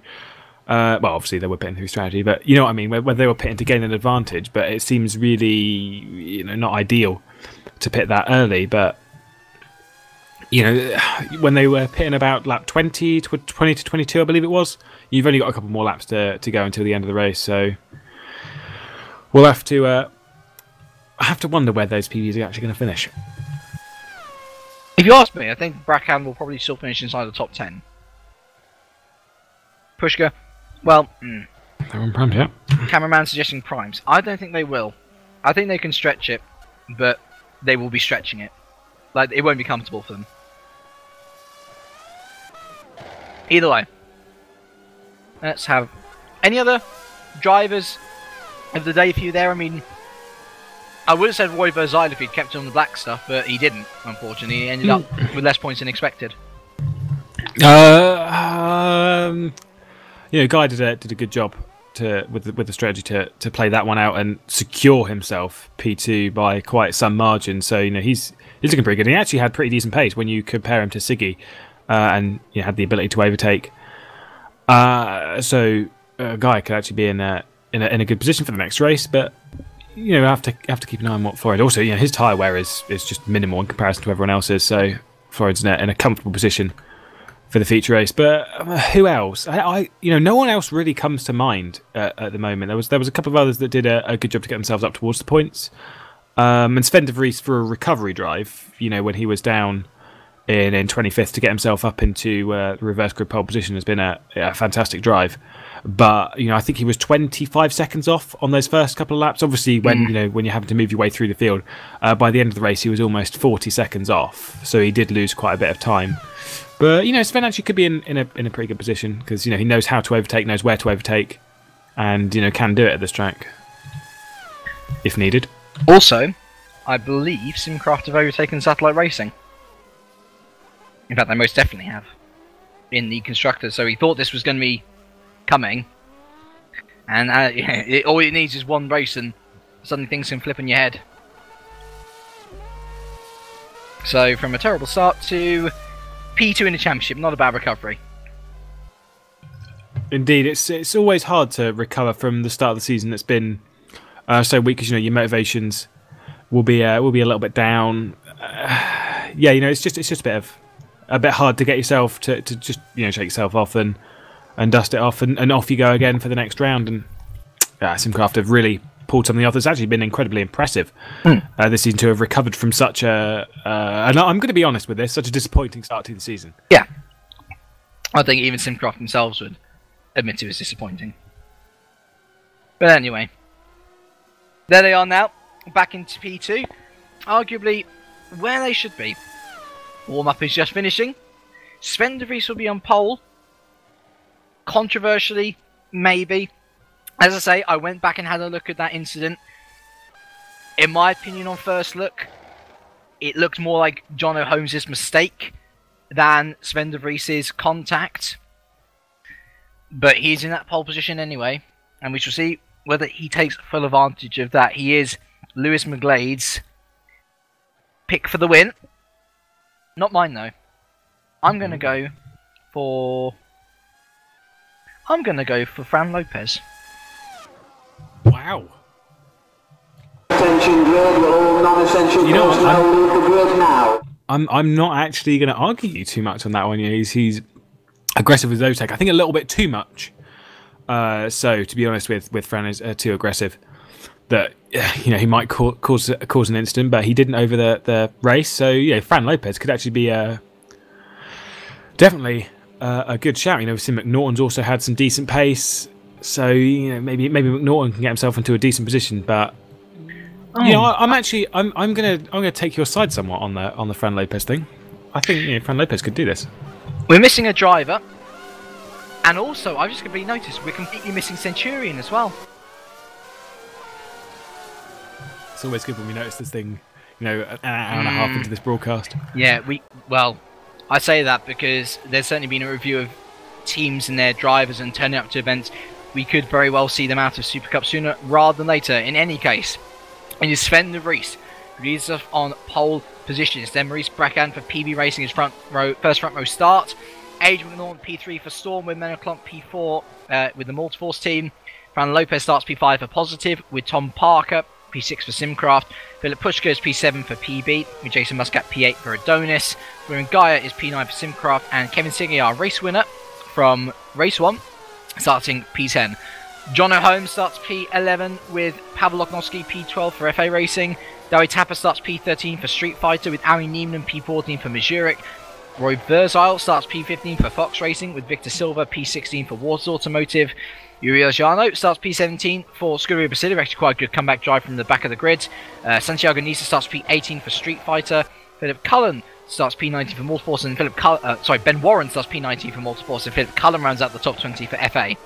Adam Olska starts P21 for TSA with Christoph Lichtenstein P22 for Fox. Ollie Pelkonen starts P23 for Waters. Mike Bell starts P24 for Mazurek. Matt Richards starts P25 for the 6-axis. Mikko Yakin starts P26 for Scuderia Brasilia, and Emmanuel Gaxella rounds out the grid P27 for Storm Racing Team, which means that we're missing Brandon Warren from Satellite Racing. Interestingly enough, everyone starts on the option tyre. Yeah, now, I said at the end of this formation up, I'll give you my second pick. Okay, now as much as you've gone with Fran Lopez, I say that's a really good shout. I'm going to go against what, cameraman? Dave Carr-Smith has said. I reckon Philip Pushka's going to win this race. I reckon the PB they'll have a okay tyre wear, and Philip Pushka will be looking good for this one. Interesting. There is a bit of commotion at the back of the field. I see someone's gone out of shape. We wait for those lights now. Sven de Vries on pole position, whether you like it or not. We have 1, 2, 3, 4, 5 lights, and here for the second time at Austria. We're racing. And Sven de Vries has a fantastic getaway straight away. And look at Menno Klomp there. He's had a great start as well. Through into P2. The two Simcrafts as well have had a pretty good start into turn 1. Sven de Vries leads. And oh, the Simcraft has gone well wide into turn 1. And Sven de Vries is going to be loving that. Look at Jason Muscat. Jason Muscat from P9. He's had another phenomenal start. Into P2 is the Maltese. And wow, Adrian McNaughton still in there as well. Heading up into turn 2. Tom Parker stays there. Jason Muscat, though, has been left for dust, unfortunately, and heading into turn 3, Sven de Vries is loving this. These four behind him are battling out for P2. Heading into turn 3 now, Tom Parker still makes it. It's P2. Jason Muscat still in P3, and I fear Philip Pushka, who's into P5, is dropping off a bit now. Fran Lopez, Roy Vajal off at turn 3, also turn 4 even. Also, whilst all that happened, we had DNF from P2 man, Maurice Bracan, and Philip Cullen as well. And Matt Richards out as well with suspension damage, so a much more dangerous start than before. Coming around the final corner now, though, is Sven de Vries. He really could not have hoped for a better start, and he currently leads by 1.4 seconds from Parker, Muscat, McNaughton, Pushka, Klontz, Tapper, Siggy, Gaia, and Ari Nieminen up into the top 10. Santiago Nisa into P11 as well. Great start from him. Into P10 even, past Ari Nieminen. So great start from the Spaniard there. And Jonathan Holmes just came back into P11. That said, though, Tom Parker, I think, actually caught up to Sven de Vries through that final sector. So he's got to be careful because Jason Muscat is right on his rear. And contact between McNaughton and Pushka there in the background. They've got to work together if they want to reel back in Sven de Vries. Yeah, Muscat's looking for any move and going battle with Sven de Vries. I think Tom Parker ran a little bit wide. Philip Pushka tried to dive bomb on McNaughton in the background and didn't quite get it done. There is Tom Parker back. Yeah, as I said, he went a little bit wide in turn 1. Florian Guy apparently off with no front wing. Leslie Wellington there. He was battling with Fran Lopez actually, and Fran just cleared him out. Absolutely cleared him out. There was nothing that Gaia could do, and that's going to be a penalty for Fran, whether he likes it or not. Yeah, that's a shame. Philip Pushka is looking for that P4 from McNaughton, but yeah, I think I saw this in the previous race. McNaughton has got such a high top speed on that on the Storm Racing car at the moment, and Philip Pushka's got a look in his mirrors as well for Menno Klomp and Darren Tapper just behind. Tapper's actually had a pretty good start, hasn't he, from P13 to P7, as McNaughton, it's ever so close to Philip Pushka. He's hanging on for dear life. but he just can't seem to do it. And actually, the gap at the front is starting to increase as Pushka and McNaughton go side by side into turn 3. McNaughton on the inside. Philip Pushka, though, around the outside. Clean. Lovely moving. Oh, McNaughton! Oh, what on earth happened there? What on earth happened there? Was there contact between the two? Oh, no. McNaughton just lost it on his own. And what a shame from such a great start. McNaughton now finds himself down in P18 and out of the points. Yeah, that's tragic for McNaughton, especially considering that this track he was showing some decent pace. You know, really good pace throughout the build up to this event. Oh, it's a shame. Obviously, qualifying 4th, and you are owing. Parker went wide and let Muscat through. Yep, and I've just had news through from Chris Williamson, our race director. It was actually Kevin Siggy who hit Guy off the road. So our race winner from last time out, not exactly showing his good colours, and he can't have a clean event, can he, unfortunately? Unfortunately not. You know, sometimes it just doesn't work out for you. But Tom Parker now under attack from Philip Pushka, who is looking to get himself up through the positions. And yeah, Pushka's not technically out of the championship. He's having a look on the inside of Tom Parker through 4. Doesn't quite get it done. But, you know, Pushka's not fully out of the championship. He's not in it really, but he's not out of it. So, you know, there's a long way to go in the season, and Pushka could pull this one back, with Sven de Vries currently leading the race by 2 seconds over Jason Muscat. He's got a lot of work to do if he wants to move himself up towards that P1 position. Let's look to the lower half of things as well. 2 Scuderia Basilias are in the top 15. Over how long is debatable. Mikko Yakinen P12, Yuri Ogiano P14, and Christoph Lichtenstein into P13. Emmanuel Gagzella from the back of the grid into P15, and oh my word, is he going to try and take both of them in? Oh my word, Gagzella is going to try and take both of them into the penultimate corner. Watch out!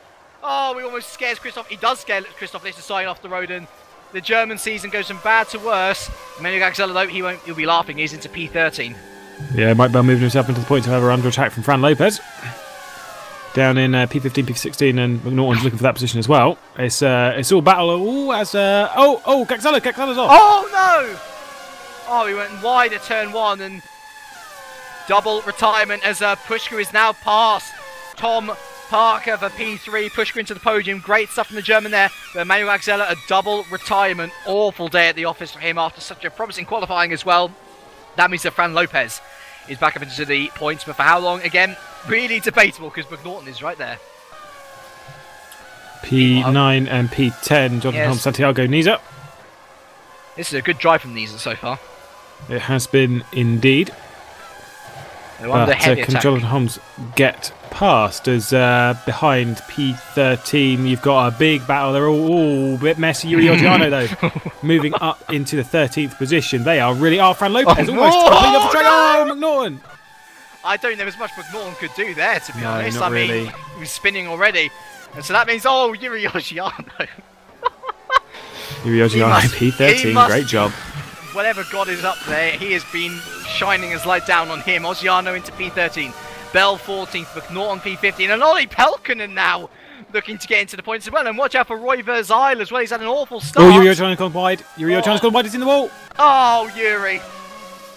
Well, that light wasn't shining on him for too long, and out of the race he goes. And it's been the same problem with Scuderia Basilia all season. Good drivers, horrible consistency. Yeah, McNaughton's now actually somewhat defending from Pelkonen, as you were saying earlier, which is it's a great drive from Pelkonen at the moment, but he's also got Vazar behind as well. So, yeah, these three in 14, 15 and 16 are all fighting very hard to get themselves the couple of points. Vazar's had a big dive bomb. Is he going to get both of them? He's going to get one. He's got Pelkonen. Can't quite get McNaughton. Pelkonen's going back through as well. Oh, lovely from Olli Pelkonen. Epic stuff for the final points. This is what Super Cup is all about. Brilliant stuff from these drivers, and I think we'll leave them to their little battle, because I want to focus on the gap up at the front. We are a quarter of the way through this race on lap 7 of 24. Sven de Vries, his lead was about 2.3 seconds. It's come down to 1.9 though. Jason Muscat is starting to catch, and he's bringing Philip Pushka and Tom Parker with him. And Philip Pushka is really closing up to the back of Jason Muscat, and we saw how good Pushka is at overtaking at this track. He's aware of how to do it, so we'll see if he can actually get past and up into that P2 slot, and see if he can actually close down on still current championship leader, and he'll be extending that gap once again after losing quite a lot of ground in that first race to Jason Muscat. They're also looking here, Douwe Tapper's into P5, so a good redemption drive from the Dutchman so far. Menno Klont, his compatriot, is behind him in P6.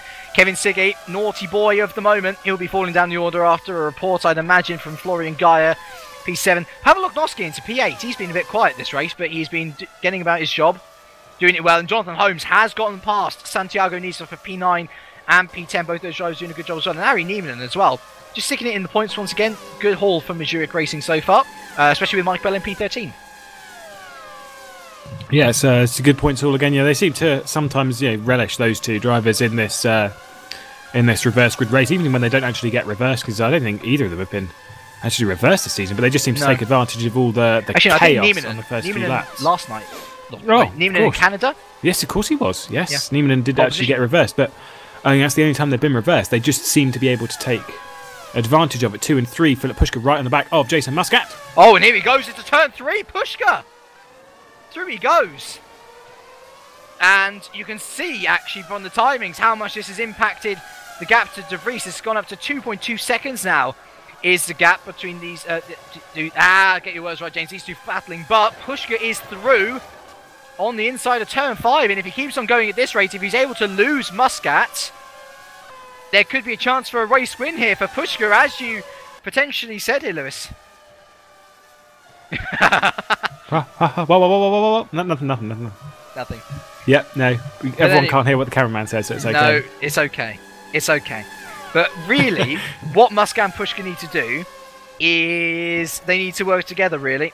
Because every single lap that they're battling, Sven de Vries is just going to be pulling away. Indeed. As what the hell happens at the bottom of the points? Verzile into 13th, Pelkin into 14th, and Adrian McNaughton 15th. Mike Bell dropping way back. He's down in 18th position, so he's really dropped out of that. Oh, yeah. It was Bell. Not really sure what's happened down there. Weird. Weird has pretty much summed up this evening's entertainment for us, hasn't it? Indeed, that's what makes Super Cup good. It's unpredictable as him and Victor Silva go a little bit wheel to wheel through turn 1. That's Mike Bell and Victor Silva, however, back up towards the lead. It's 2.3 seconds between Pushka and Sven de Vries, with Jason Muscat, Tom Parker very close behind. P2. Oh, and Loknoski and Holmes. Loknoski and Holmes, sorry. Indeed. Switching positions, P8 and P9. As I say, Loknoski going about his business very nicely, but Holmes simply the faster driver and doing a good job deputising for the injured Ascari Canton into P8 now for the Englishman. Indeed. Jonathan Holmes obviously having that impressive drive 2 weeks ago and missing out on reverse grid this evening through some fairly controversial circumstances. However, you say you looked it over and it seems okay. But Jonathan Holmes trying to get whatever he can from the evening and help Donus Engineering in their championship lead and their championship hunt at the moment. No moves from Muscat and Pushka this time. But that gap is maintaining itself as... Oh, there goes Tapper wide into turn 2. And Menno Klont's going to pick up the pieces, thank you very much. P5 for the Dutchman now, as those who keep battling. Kevin Sigge not really having any impact on this race, is he? Apart from the major impact into Florian Geyer's rear end. Possibly sustaining damage from that, and probably why he's not going through the field as quickly as he could. But this gap between Philip Pushka and Sven de Vries, it doesn't matter that Jason Muscat's behind him. Pushka hasn't really been attacked as such, where he would lose time, and he's been able to just maintain that gap. Not really attack him as much as we were perhaps expecting. Yeah, Sven de Vries is not putting in some bad times. I just looked at his actual lap times in comparison to the previous event, and considering he's on, pretty much, not full tank, but he's on a pretty decent sized tank at the moment. And he's still running in the 12s, in the mid to high 12s, which is pretty good for the early part of the race stint. When you consider a couple of people running 12.4s at the latter part of their stint when they had less fuel in the tank. So Sven de Vries is actually he's really found some time at this track and is in a very comfortable position at the moment. Just has to keep focused and keep putting in those laps, and he may secure himself a win. As Douwe Tapper and Menno Klont go at it again. These two Dutchmen have been fighting all race long, and Tapper Tries on the inside of Menno Klont. They're still side by side, heading through turn 4 and into turn 5 now. Daytap will have to go around the outside second division. He pulls out though. Though Menno Klont goes slightly wide on exit. And will Tapper have him through turn 6 now? Yes, he does. Good move from the Dutchman on his compatriot. But they're still side by side going through turn 7. You can't separate these two, can you? And Kevin Siggy will be hoping that these two have some form of contact so he can at least pick up P5 for himself. Going to the ultimate corner though. Looks like Tapper has this one sealed for the moment. Yeah, it's always a bit of fun to see this on this track because it just opens up a bit for these moves. The way it cuts back on itself, Menno Klont has a slight overlap, literally over just a front wing. He's going to drop behind for turn 1 and maybe challenge down towards turn 2. Kevin Siggy very closely, very quickly catching the back of these two and potentially going to go for a higher position. Oh, it's Jonathan Holmes has been re-overtaken by Pavel Loknowski for P8. So, Klont and Tapper. Oh. Tapper's still got it. You've got to watch out for Kevin Siggy now, though. He's right up to the back of these now, guys, isn't he?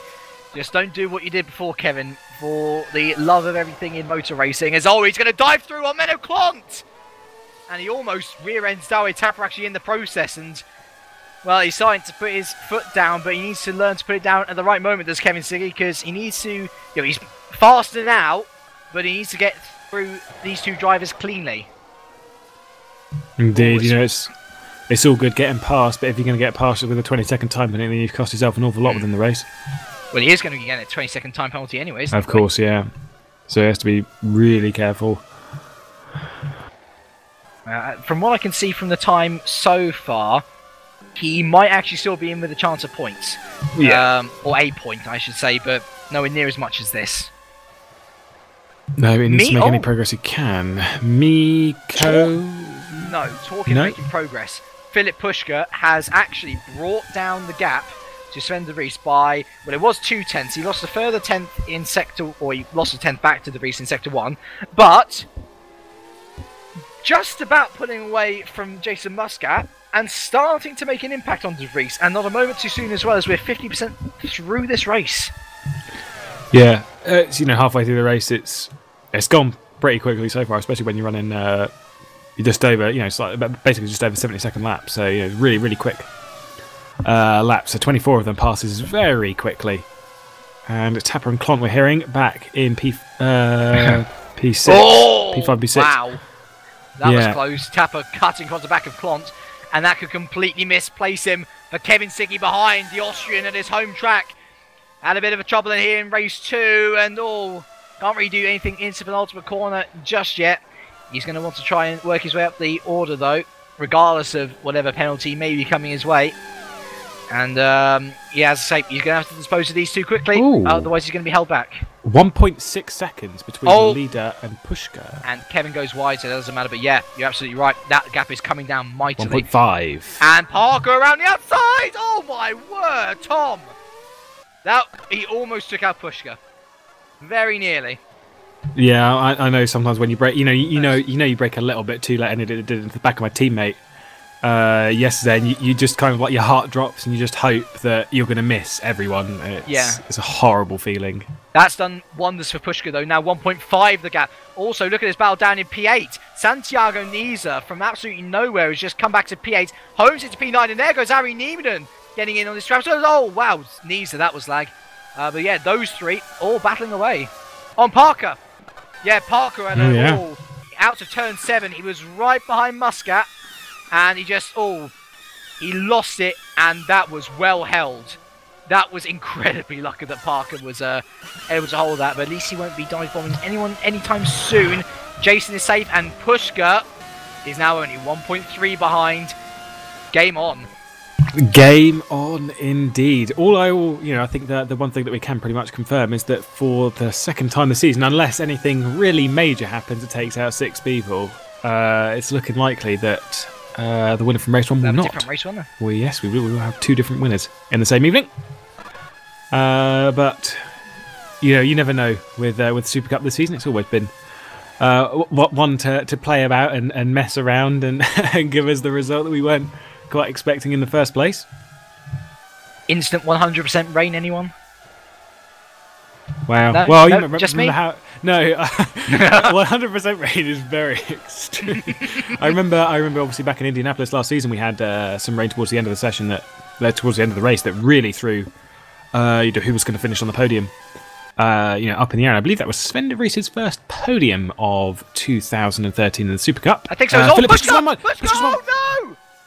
Oh, Pushka, he's made exactly the same mistake which he did in race 1.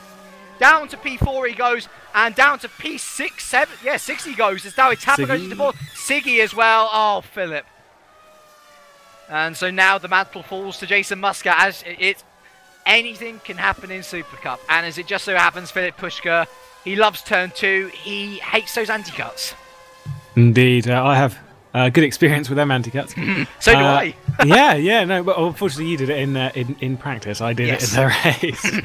But yeah, no, those anti-cuts are not friendly to high downforce open wheeled vehicles. 5 and 6, 4 and 5. No, 4 and 5 is Clont and Tapper now still going side by side. You cannot separate these two for anything. And Clont on the inside cuts off Dawei Tapper. That was a good defensive move there from Clont. Tapper, though, comes back on the outside and heading into turn 5. He lays it off a little bit, so he's able to get through the corner nicely, try and get a better exit into turn 6. He can't do anything again. That is actually a place where he's overtaken Clont before. They've pulled out miles on Kevin Siggy since we last came to them. And, well, Tapper, to me, looks like the fastest driver. He just can't escape Menno Clont. I imagine that's because Clont has lower wings. But every time a Tapper gets past, then Clont's always keeping close. Whoever's behind seems the faster of the two, to be honest. It's just the way the slipstream works with this track. But 1.7 seconds is the gap between the lead, as we've got 8 laps remaining. And now it's gone up to 2 seconds flat, so it's looking pretty good for Sven de Vries at the moment, but it seems to change about, and Muscat will come back, and then Sven de Vries will come back, so who knows, really? Who knows? I think Pushka would have had a chance to win this race had he not made that mistake. Absolutely, he was really closing in on Sven de Vries. Muscat and de Vries just have similar pace now in race, and I can't see what much Muscat can do unless he has something somewhere which he can pull from his reserves. Meanwhile, I'm just looking at the bottom here of the points. Adrian McNaughton has found his way into P13. Roy Verzile back into P14. And Ben Warren here, deputiser for Patrick Gatewood. A point for Multiforce would be much appreciated. Indeed. Patrick Gatewood, I think he's been struggling to get towards the points playing positions. But, I mean, looking at this lead group, lead battle, it's gone down from 2 seconds to 1.8. But it seems like Jason Muscat is a little bit faster in the third sector, and then just sort of loses it all later on in the in the lap. I don't know if that's actually down to setup, because they look like they're running fairly similar setups. Wow, it comes down to 1.6 in that first sector. So I don't know.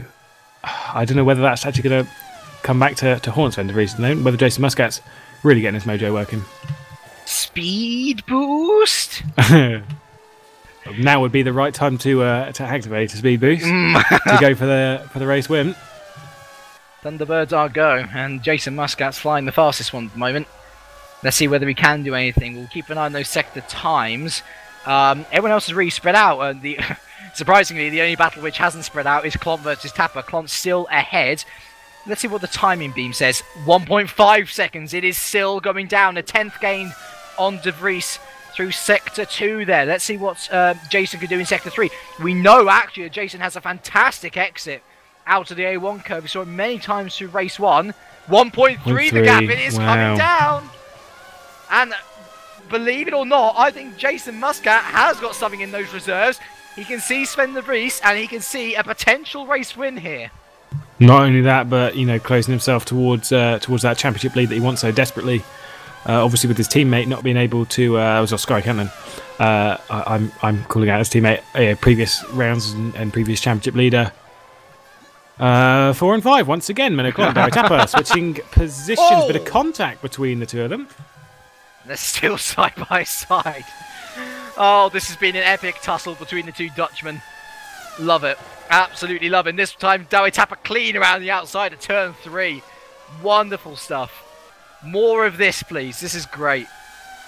Yeah, those two have been locked in the duel all race, and they're not quite fighting for a podium, but they're not far off of it, and anything can happen and it could come back. I'm wondering where Jason Muscat is going to, if he's going to find some time in this third sector, because it's 1.3 seconds. Is it going to be around about a second? It looks to be about 1 second to 1.2 seconds at the moment, so I think it's going to come down a bit more. It does 1.1, yeah.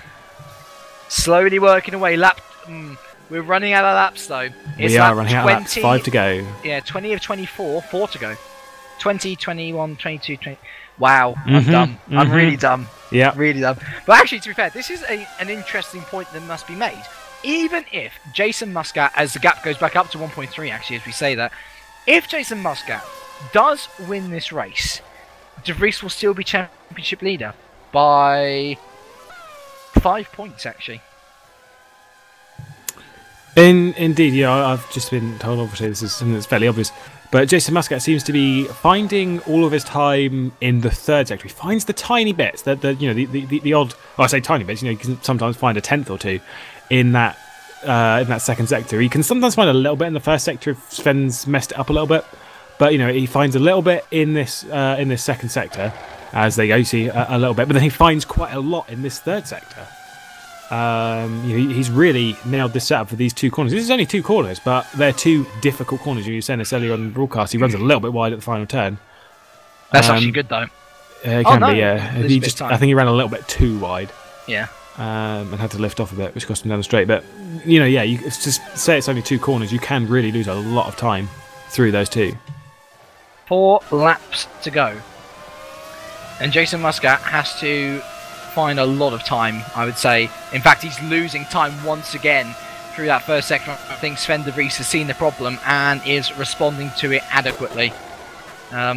Just about, bringing up the pace a bit so he's able to keep ahead of Muscat, which would mean that rather than the championship lead being 10 points, it would be 15 points, which is still an overall gain for Jason Muscat over the course of events, as it was 26 points, so 9 points gained this evening. But ultimately, I think Sven de Vries has been a bit lucky here, gotten away with what could have been a potentially disastrous evening.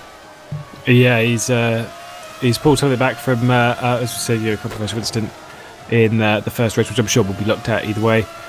Whatever result comes of that, he's looking in a fantastic position for this race. Menno Klon and David Tapper looking like they're going to start battling once again for the final few laps for that 4th place. I do believe now that Siggy... I think he's closing up a little bit, and he's got Philip Pushka company as well as Kevin Siggy in 6th even. So he's going to have a little fight on his hands either way, even if he closes up to the back of this lot. Wow! We've just been told that Philip Pushka's on 11.9. That is basically Kevin Siggy's pole time. That's very fast. Insane. That I think there. Oh wow! Almost around the outside of Kevin Siggy. But I think that time right there proves that he could have won this race. Yeah, absolutely. What a shame for Pushka. Could have been so much more, but unfortunately, perhaps just lack of experience around the track. Actually, he does overtake Siggy. There we go. So P6 for Pushka. Good, but not good enough, really. What could have been, indeed. Running incredibly quickly at the moment is Philip Pushka. We've seen this from the start of the season that on quite a number of occasions he actually looked like one of the faster drivers on the field. I believe he took pole position in the first event, but that was a long time ago. That was 4 months ago.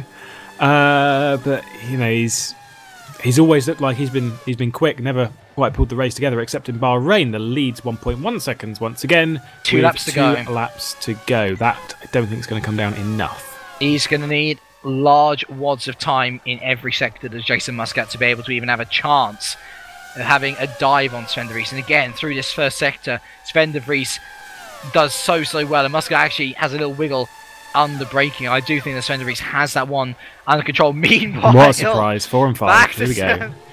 There we go. Klot going through on Tapper, and Tapper trying ever so hard to keep along with him. They've got to watch out for Philip Pushka though, because at this rate he can absolutely sidle up to the back of them and potentially take both of them if he wanted. David Tapper on the outside, and here he comes. Here does come Philip Pushka right on the back of these guys, and he could very well have P4 by the end of this race if he plays his cards right. Yeah, also a little bit further down, Santiago needs a fantastic drive. Tapper! Oh no! Oh no! Oh Wow. No words. Yeah. There's nothing that can explain the luck of that, really. That is unbelievable. Also, Santiago Niza, as I say, down to DNFs from the race. Santiago Niza was under attack from Jonathan Holmes for P7 and P8 side by side through that second to last turn. Oh, well held by Santiago. Yeah, indeed. Speechless. Absolutely. Absolutely, speechless. yeah, no, but to give you something to talk about, we're on the final lap of the race. Philip Pushka's closing right to the back of Menno Klont for P4. On Pushka! Here we go. This is the battle we were looking for. Pushka on Klont. And I believe Pushka may very well have him at this early stage. Heading down into turn 3 we go. Pushka doesn't really have the straight line speed. Into turn 3 though, does he have the brakes? I think he does. Oh, a little bit of contact. Oh, running a bit wide. Yeah, either way he gets somewhat position. rude. Yeah. But it was the Kamui kiss, wasn't it? One of the classics. Either way. And actually, Pavel Logowski's just about to overtake Holmes as well, but that's not the main thing. Sven de Vries then. Love him or hate him, he's like Marmite, this character, but he remains championship leader for another round. He wins race 2 here at Austria, followed closely home by championship rival Jason Muscat, who has gained overall on the lead, but not by enough to overtake him. Tom Parker takes the podium for Simcraft. Great result for him there with Philip Kushka coming home P4. Menno Klont P5. Kevin Siggy P6, though we doubt that will be for long after his punt on Gaia. Oh wow, Holmes and Loknovsky, that was close. Santiago needs a 7. Holmes just about 8, so a good result for him there. Loknovsky 9th, good result. Ari Neiman, top 10. Decent result for him in Zurich there. McNaughton P11 in the end. Goodness me, that was close. And a bit of silly stuff from Versailles there, to be honest. Yakinen P12. Good result for Scuderia Basilia. Points are points. Versailles 13th. Victor Silva 14th for Waters Automotive. That's nice. And Ben Warren ultimately 15th for Multiforce GP. So a lovely last lap sprint there from Victor Silva to take 2 points for Waters. But ultimately, bad results for others. Florian Guy and Fran Lopez caught in early troubles. And in retirements for this race, Tapper, Orgiano, Lichtenstein, Gagzella, Richards, Bracan, and Philip Cullen. Yeah, it's an interesting evening. Obviously, that's only the second time this season we've had 2 different winners in the same evening. And it's a great drive from Sven de Vries. So I'm sure he wasn't expecting that coming into this evening, especially after qualifying when he hit P11, but the reverse grid pole clearly worked out for him, taking a win and somewhat extending his championship lead, which has closed down somewhat over the evening because of the differential between Muscat and de Vries in that first race. Right then, let us begin with the interviews. And Tom Parker, pretty good results for Simcraft today. You've overtaken Satellite Racing in the Teams Championship, and it is a very, very long way up to Adonis Engineering, but do you think you can make it from the results you've seen today in terms of improvement overall for the team? Race 1, we made 10 points in them, and race 2, I don't know what happened to Flo, but he got attacked or something, I don't know. But, yeah, the championships are there for the taking, most certainly. I mean, we showed today that we're both of us finishing top 5 consistently, so just a case of a bit of luck. Yeah, we'll see what happens.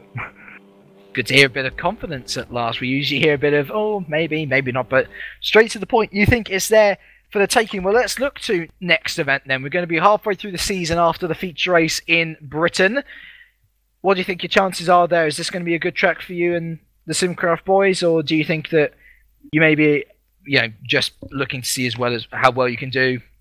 What are your expectations overall going into that event? Everything's alright. I've had a couple of good results there. So. I mean, we'll see. I mean, I'm not sure what Flo's like at Silverstone, but I'm alright. We'll see. I mean, the win was there for the taking in race 2. It wasn't for a wild Pushka, lagging everywhere. It wasn't his fault, obviously, but yeah, the pace for wins is there, so we just need to get them now. Awesome, good to hear. Well, thank you for joining us, Tom. And let's go to Florian Gaia, who of course took that podium for Simcraft in race 1, and a very good strategy call as well. Ultimately unable to overtake Kevin Siggy. unfortunate for you in race 2. We covered that incident enough times in the second race, but certainly a podium in race 1 is something positive to take away. Yeah, thanks first of all. Yeah, the qualifying itself was okay, I think, with P3. The pace was there for the pole, but it was quite hard to get a clean lap. Anyway, the start was quite good, and I had a battle with Kevin and Jason for like 20 laps. It was quite good. Then I managed to stay out longer due to the low tire wear we have, but the fuel was, I didn't have enough fuel. So just behind Kevin out of the pits, and then I couldn't catch him. It was just the same pace as mine. Race 2, the start wasn't that good. I got a bit too much wheel spin, but was still safe through turn 1. And then Kevin took me out into the second, after the back straight, with quite an, let's call it an amateur move, or I don't know what he wanted to do, but it was just crazy to dive down it. I mean, I already defended the inside, and he just goes onto the grass and pushes me off, and that was my race 2 gone. Still, I'm quite angry because of that, because we had great pace in the car, and it could have been another podium in race 2, which Tom showed. 2 podiums for us team, but still there was more in it today. Well, perhaps we can look to perhaps to what your goals are for the rest of the season. Personally, as a driver, I mean, you've taken a pole position back in China, you've taken a win in Monaco. Are you looking to replicate those feats over the second half of the year, or are you looking a bit more conservatively? Are podiums more your aim? I think without that bad start to the season, we could have challenged for the title, but the gap is so big already. It's gonna be nearly impossible to do that. We're still gonna try as long as it's possible, but wins are still the goal for us. Interesting. Right, thank you very much for your time anyway, Florian. And now we have our race winners. Thank you. Oh, thank you very much. And now we have our race winners for this evening. Kevin Siggy, great pole position, fantastic race 1, but unfortunately race 2, I mean, you have a very unhappy German here, unfortunately. Before I say something, I want to really apologize to you, Florian, for taking you out on the second race. I don't know where was my head, but you were defending me great, but I was just too nervous. Like, I extremely apologize for that move. It was really amateur. For my race, I had a great pace. My qualifying was even better than in practicing. In the race, I just failed the start. I don't know how to start yet that good, but after they did a mistake, I was back in first. I had a great pace till my pit stop, and then on the prime tires I was a little bit slower, but same pace as Geyer, but in the end I won. Unfortunately for him, on the race 2 he had I crashed into him and it was his race over, but in my second race I already had damage, but my pace was way below my first one. Well, I mean, we can look at what was good at least. For a start, I would like to say personally, from my opinion at least, that race win was by far and away your most mature drive of the season. You're maintaining the gap as well to Guy from behind. It was fantastic to watch, and it's been lovely to see positive. I think with all due respect, a bit overhyped at the beginning. We were expecting you to be winning races all the time and everything. Didn't exactly work out that way, but now with you and Fran, you're starting to get some, churn out some good results at least. Do the teams have any aims going into the second half of the year, or is it pretty much, see where you can go, try and, get to wherever you want to be? And actually, what are your goals in terms of from the start of the year? That's what I'm interested about, because I'm pretty sure you would have had some good aims there and then entering Super Cup. My first aims before we started the season, I was looking for a podium, like almost every race, but you know, other than that, it was bad. I didn't expect to like be very down the order, but for now, I think on the second half we are more and more thinking about the podiums and even wins. And even with Fran, I'm better off with Fran than Balas before. That's good to hear. Some optimism at least. Well, we certainly hope to see you do well next time in Britain. So thank you very much for joining us, Kevin. Thank you. And now Sven. Firstly, I need to get this out of the way because I'm pretty sure a lot of the viewers of this broadcast are going to want an answer from you. Penultimate corner, race 1. Your opinion, please. It was, I knew I was at that point racing for 10th position. I was going for 9. I was basically trying to get pole position, or at least chance on a pole position. I outbraked myself and Jonathan got past me. So, you know, I knew it was about a 20% chance that that would be the pole position. So when there was a gap, I had to go for it. You know, if there is a gap and it could possibly bring me a pole position, I just went for it. I looked in the replay. I do think I went in a little bit too fast. I think Jonathan could have steered in a little bit later, but in the end, if he does decide to protest it and I'll get a penalty, I won't fight over it. I won't, you know, so be it. That's a very respectable way to look at it. And actually, to be fair, you could argue that the rewards from race 1, or sorry, from race 2, sorry, were very much worth it. A race win for you, and especially with your poor pace in qualifying and not exactly stellar pace in race 1, to be, you know, brutally honest, I think a race win is perhaps much more than you were expecting. Yeah, absolutely. It was interesting. My alarm kind of failed on me, so when I took a nap earlier this afternoon, I woke up about 20 minutes prior to the race, so I didn't really get a chance to practice. And Ruud, as usual, always makes great setups for me. So I used that and I was struggling with the car. The 20 minutes I could practice qualifying, I just couldn't get it together, and same for the race. Unfortunately, I got taken out the last corner in race 1. But I just didn't have the pace, and then for race 2, I switched back to the Montreal setup, also made by Ruud, so thumbs up for that, and that worked out a lot better for me. I bumped up my pace with about half a second a lap, so that went a lot better. And of course, I got a little lucky that Pushka unfortunately made a mistake and crashed out in race 2. Otherwise, it would have been close. So we won't be able to interview you exactly halfway through the season because, as we said before, that's going to be after the feature race in Britain. But you lead going into Britain by 15 points from Jason Muscat. Now, barring any absolutely fantastic comebacks from any of the drivers below Muscat, it looks very much like the championship battle for the driver's title is going to be between yourself and Jason.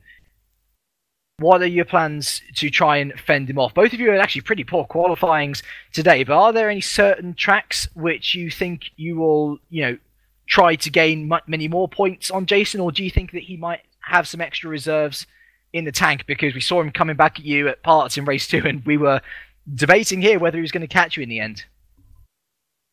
It was definitely close. I made some mistakes in race 2 every now and then, but I think pace-wise we were kind of the same. So I think it'll be a close race throughout the whole season. And you know, I'm not saying it's going to be me or Jason becoming champion. It's anyone's championship. Okay, fair enough. I'm going to stay modest. Well, thank you very much for joining us, Sven. And, well, Lewis, I think for a partnership anniversary broadcast, that was a pretty successful one. 2 different race winners, lots of action, drama everywhere. And we actually got a positive win this time out, and with a person winning at his home track as well. Yeah, it's obviously a great evening for a couple of people, not so much for others. But, you know, as to look towards the halfway point of the season, we've got what looks to be a fantastic and still, you know, to this day unpredictable championship. And you know, in the second half of the season, it could only get crazier and more exciting as people are getting more and more comfortable with the car. And yeah, we've got some great tracks coming up over the latter part of the season. Obviously, you know, we're heading off to Silverstone, and we've got Hockenheim, and you've got the Americas coming up as well. And obviously, we go to Interlagos and Suzuka. There's so many good tracks, and and it's going to be a great season even from now on, as we are approaching the halfway point. Just still unpredictable. Make sure to join Simon Smith tomorrow, though, as we head to the Red Bull Ring for one final time. The Austrian Grand Prix starting at 7:30 with qualifying here again, before we head to the Salzburg Ring, also in Austria, on Monday for the International Touring Cup. We then head to Britain for the World Sports Series next Wednesday, before the career ladder starts all over again with a Formula Challenge on the Tuesday after in Britain. And then in 2 weeks' time, we return for the British Super Cup round, where we reach our halfway point of the season. Who's going to win the championship? Even our current championship leader doesn't know. There's lots to find out, and we hope you join us for then. It leaves me to thank our cameraman once again for this evening, Dave Carl Smith, calling the shots and being eagle-eyed as always. My co-commentator for a year now, Lewis McGlade. I've been James Kirk, and from all of us here, it's a very warm goodbye.